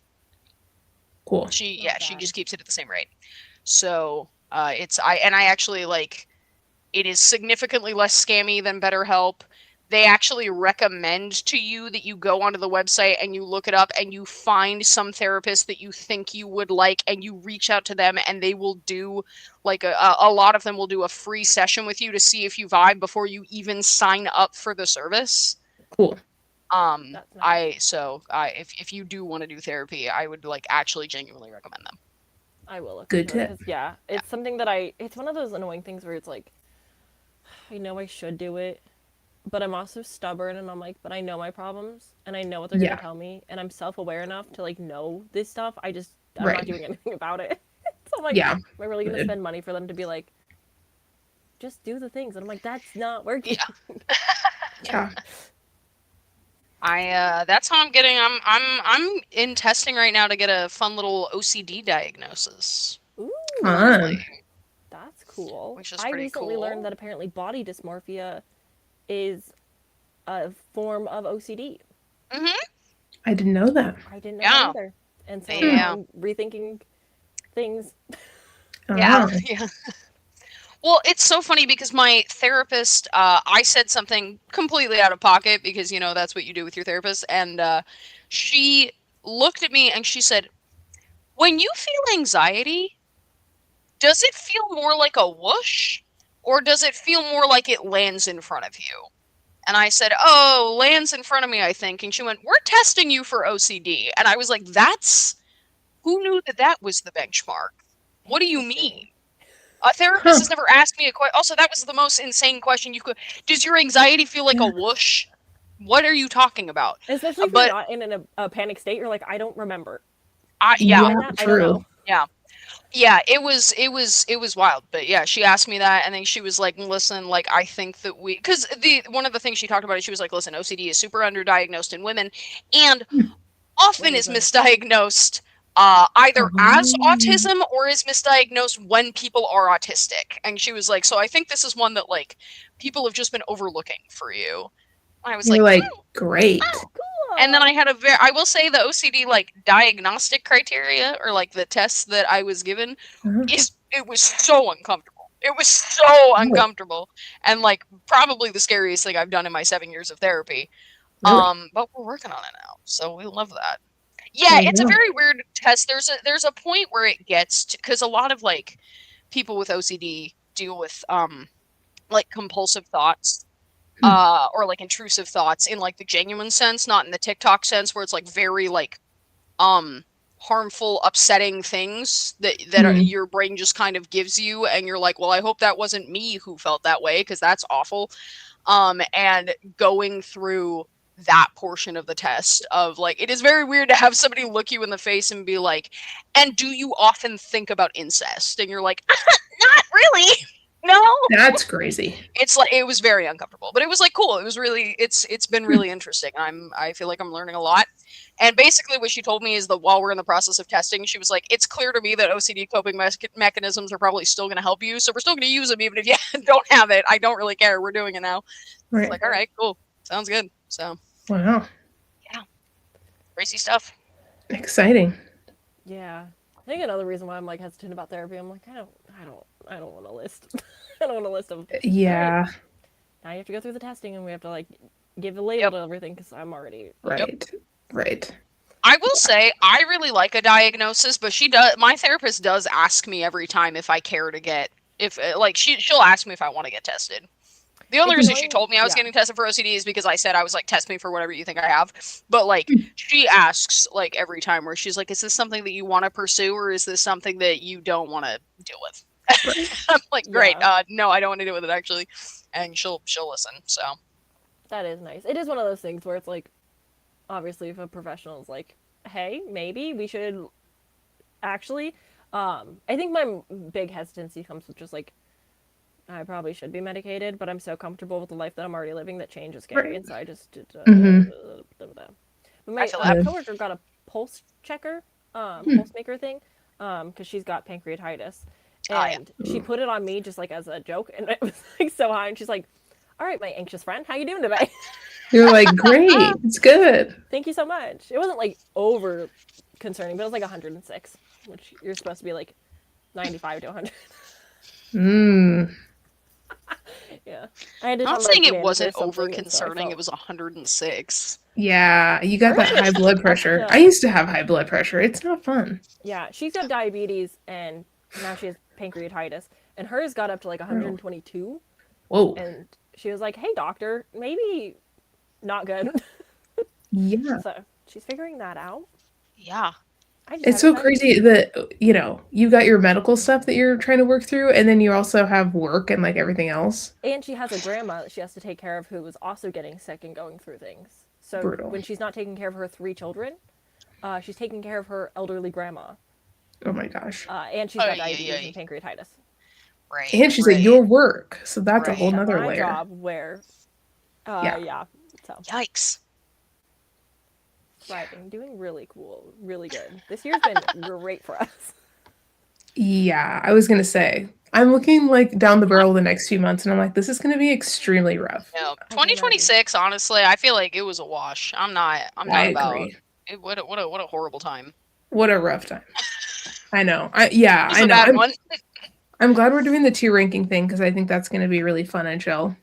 Yeah. Because I'm starting 3 master's classes here in a couple days, and I'm working part-time, and I'm working 6 days a week, in the part-time. And then I'm also starting a medication that's going to be really fun. And I'm super excited about that. Yay.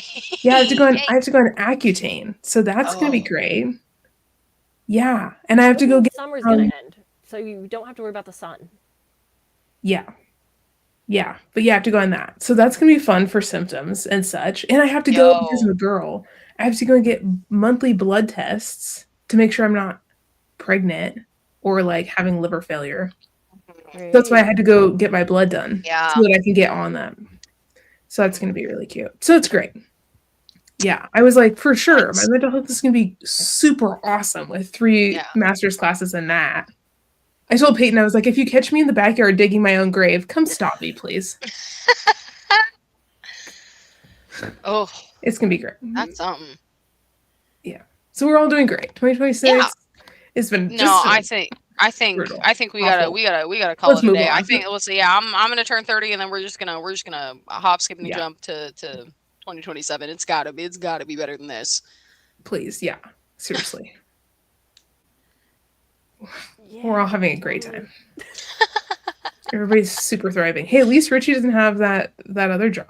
At least your job is better. True. And my job is better than my other job. But it's always some, isn't it? Someday. That's the thing.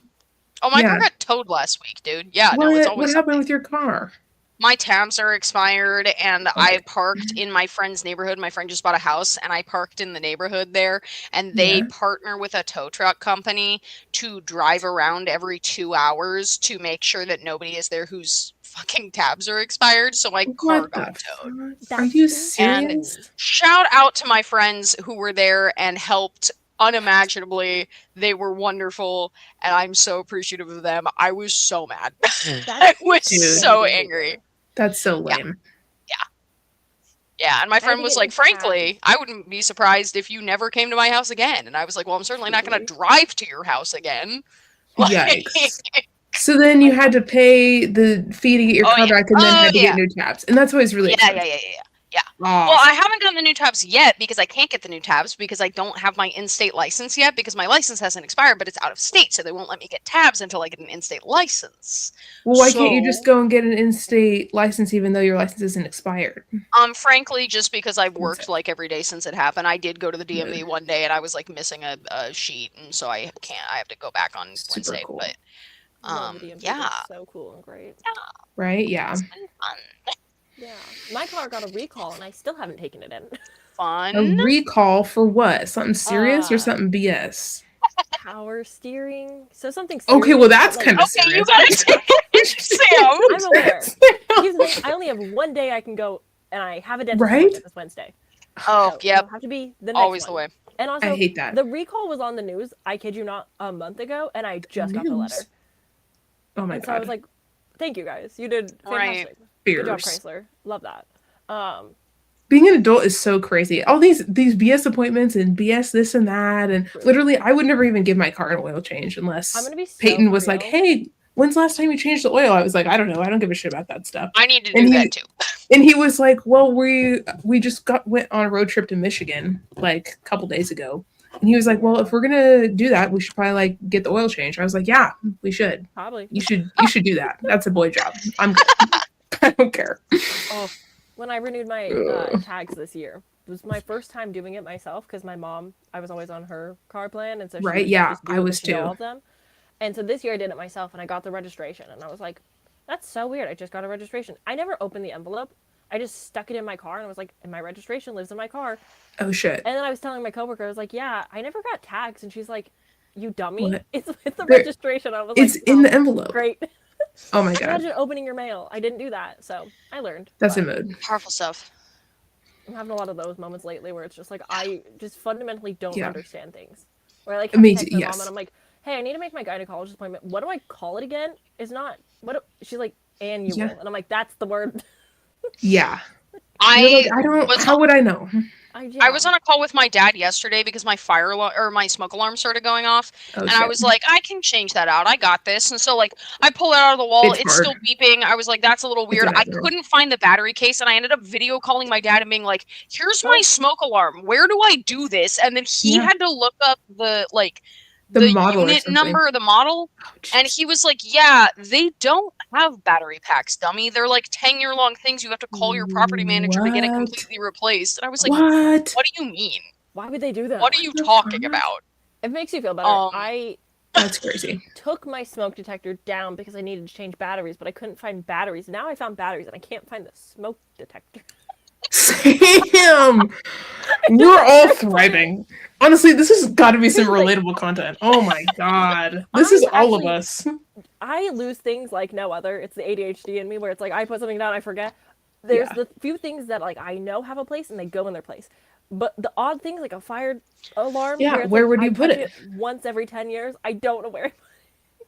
Oh no. So, luckily it's just like the game room. So, like, chance of a fire is slimmer. But I was just like, yeah, I gotta do something about that. Brutal. Well, and that's the kind of stuff too where you're like, I'm putting it off because I don't want to deal with the car and I don't want to deal with the doctor's appointment. And I don't want to deal with this. Right? It's bad enough you spend all day at work. Jesus. Right? Like, it's crazy. Yeah, I'll work 4 10-hour shifts a week, and I can't afford anything ever. It's so helpful. I know. And then like the times when stuff is open, I was like, when am I gonna fit in going to get my blood test done? And they want me to do it the day before I have to go to a dermatologist appointment, which is like monthly. And I live out of town in the boonies in a cornfield, and I'm working 6 days a week, and I got 3 master's classes. When am I supposed to go do this? And then we also decide we want to be YouTubers. Well, I'm like, dude, I have stuff that I filmed. Like, no, I won't. I got a whole video to film and edit, and also book club. My day's gone. I know. I was like, I have stuff, but like I haven't had time to edit it or like think a thought. And Peyton and I are still trying to like go visit states to see if we want to move somewhere else once I graduate. And so it's just, it's always something. It's crazy. Yeah. But we're doing the dang thing. But we're still. We just making it happen. Give up and stay in bed. Mood. I'm so excited for Labor Day to have like a long weekend. Me too. I'm gonna freaking live it up. Me too. Sorry, Richie. I know that you technically don't get holidays, but no, I don't. I'm sorry. You get paid time and a half at least if you work. No. Mood. The only day I get time and a half is Christmas Eve. I think. Thanksgiving. Not even both. I get one or the other. I don't remember which one. Crazy. Yeah. Crazy. Yeah. Is that legal? Probably not, but whatever. One of the, I know. Ain't that just the way?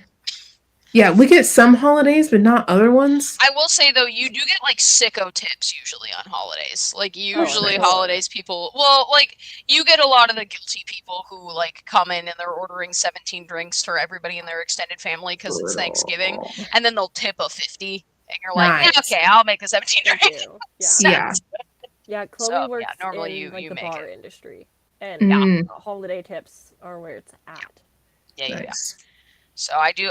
And also, like, my sister is not a huge, like, holiday person anyway. My family lives 1,500 miles away. Yeah. So, like, excuse that you have to work. So I'm like, whatever. If I work on Christmas Eve, well, also it's like a lot of the people, would like to spend time with their family on Christmas Eve, and I'm like, I literally can't. So I might as well make that money.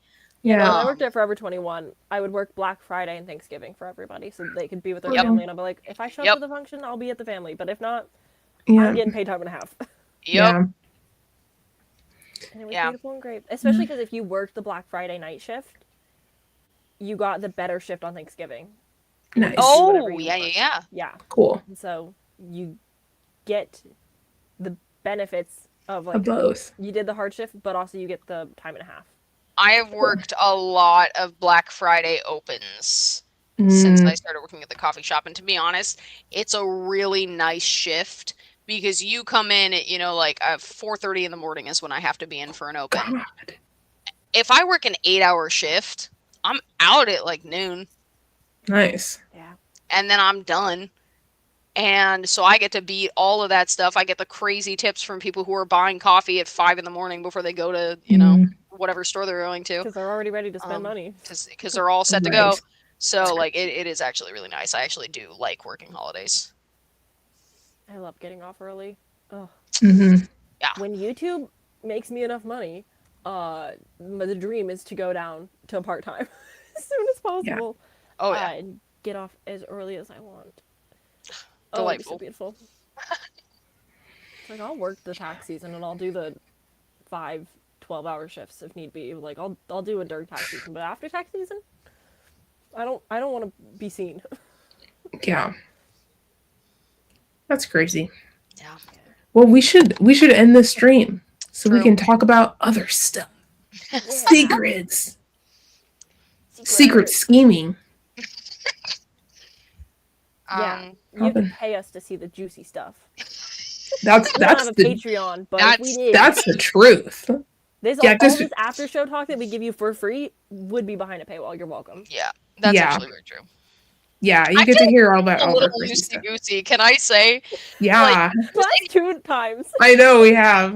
Just talking to the point that my sister walked out earlier and went, "You're off live, right?" And I was like, "No." And they were like, "Oh, okay." Yeah, the last 2 lives, we have been a little bit more open-lipped about things.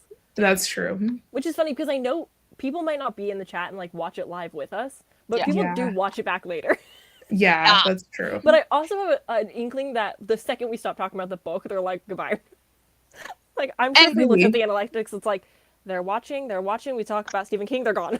I think the thing that is so funny is that we really do reward people who sit through the bullshit, because we'll go for 45 minutes about something else and then we'll be like, which brings us back to incidents.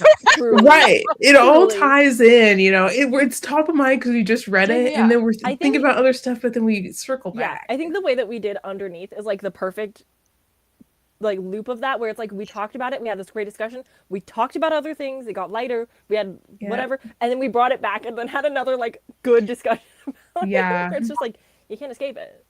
Yeah, it's true. It all comes back around. You can't escape other mommy either. Exactly. We might go on tangents, but we will circle back around to like what's important. Yeah. It's just a journey. Yeah, it really is. Anyways, but the journey's ended, so bye.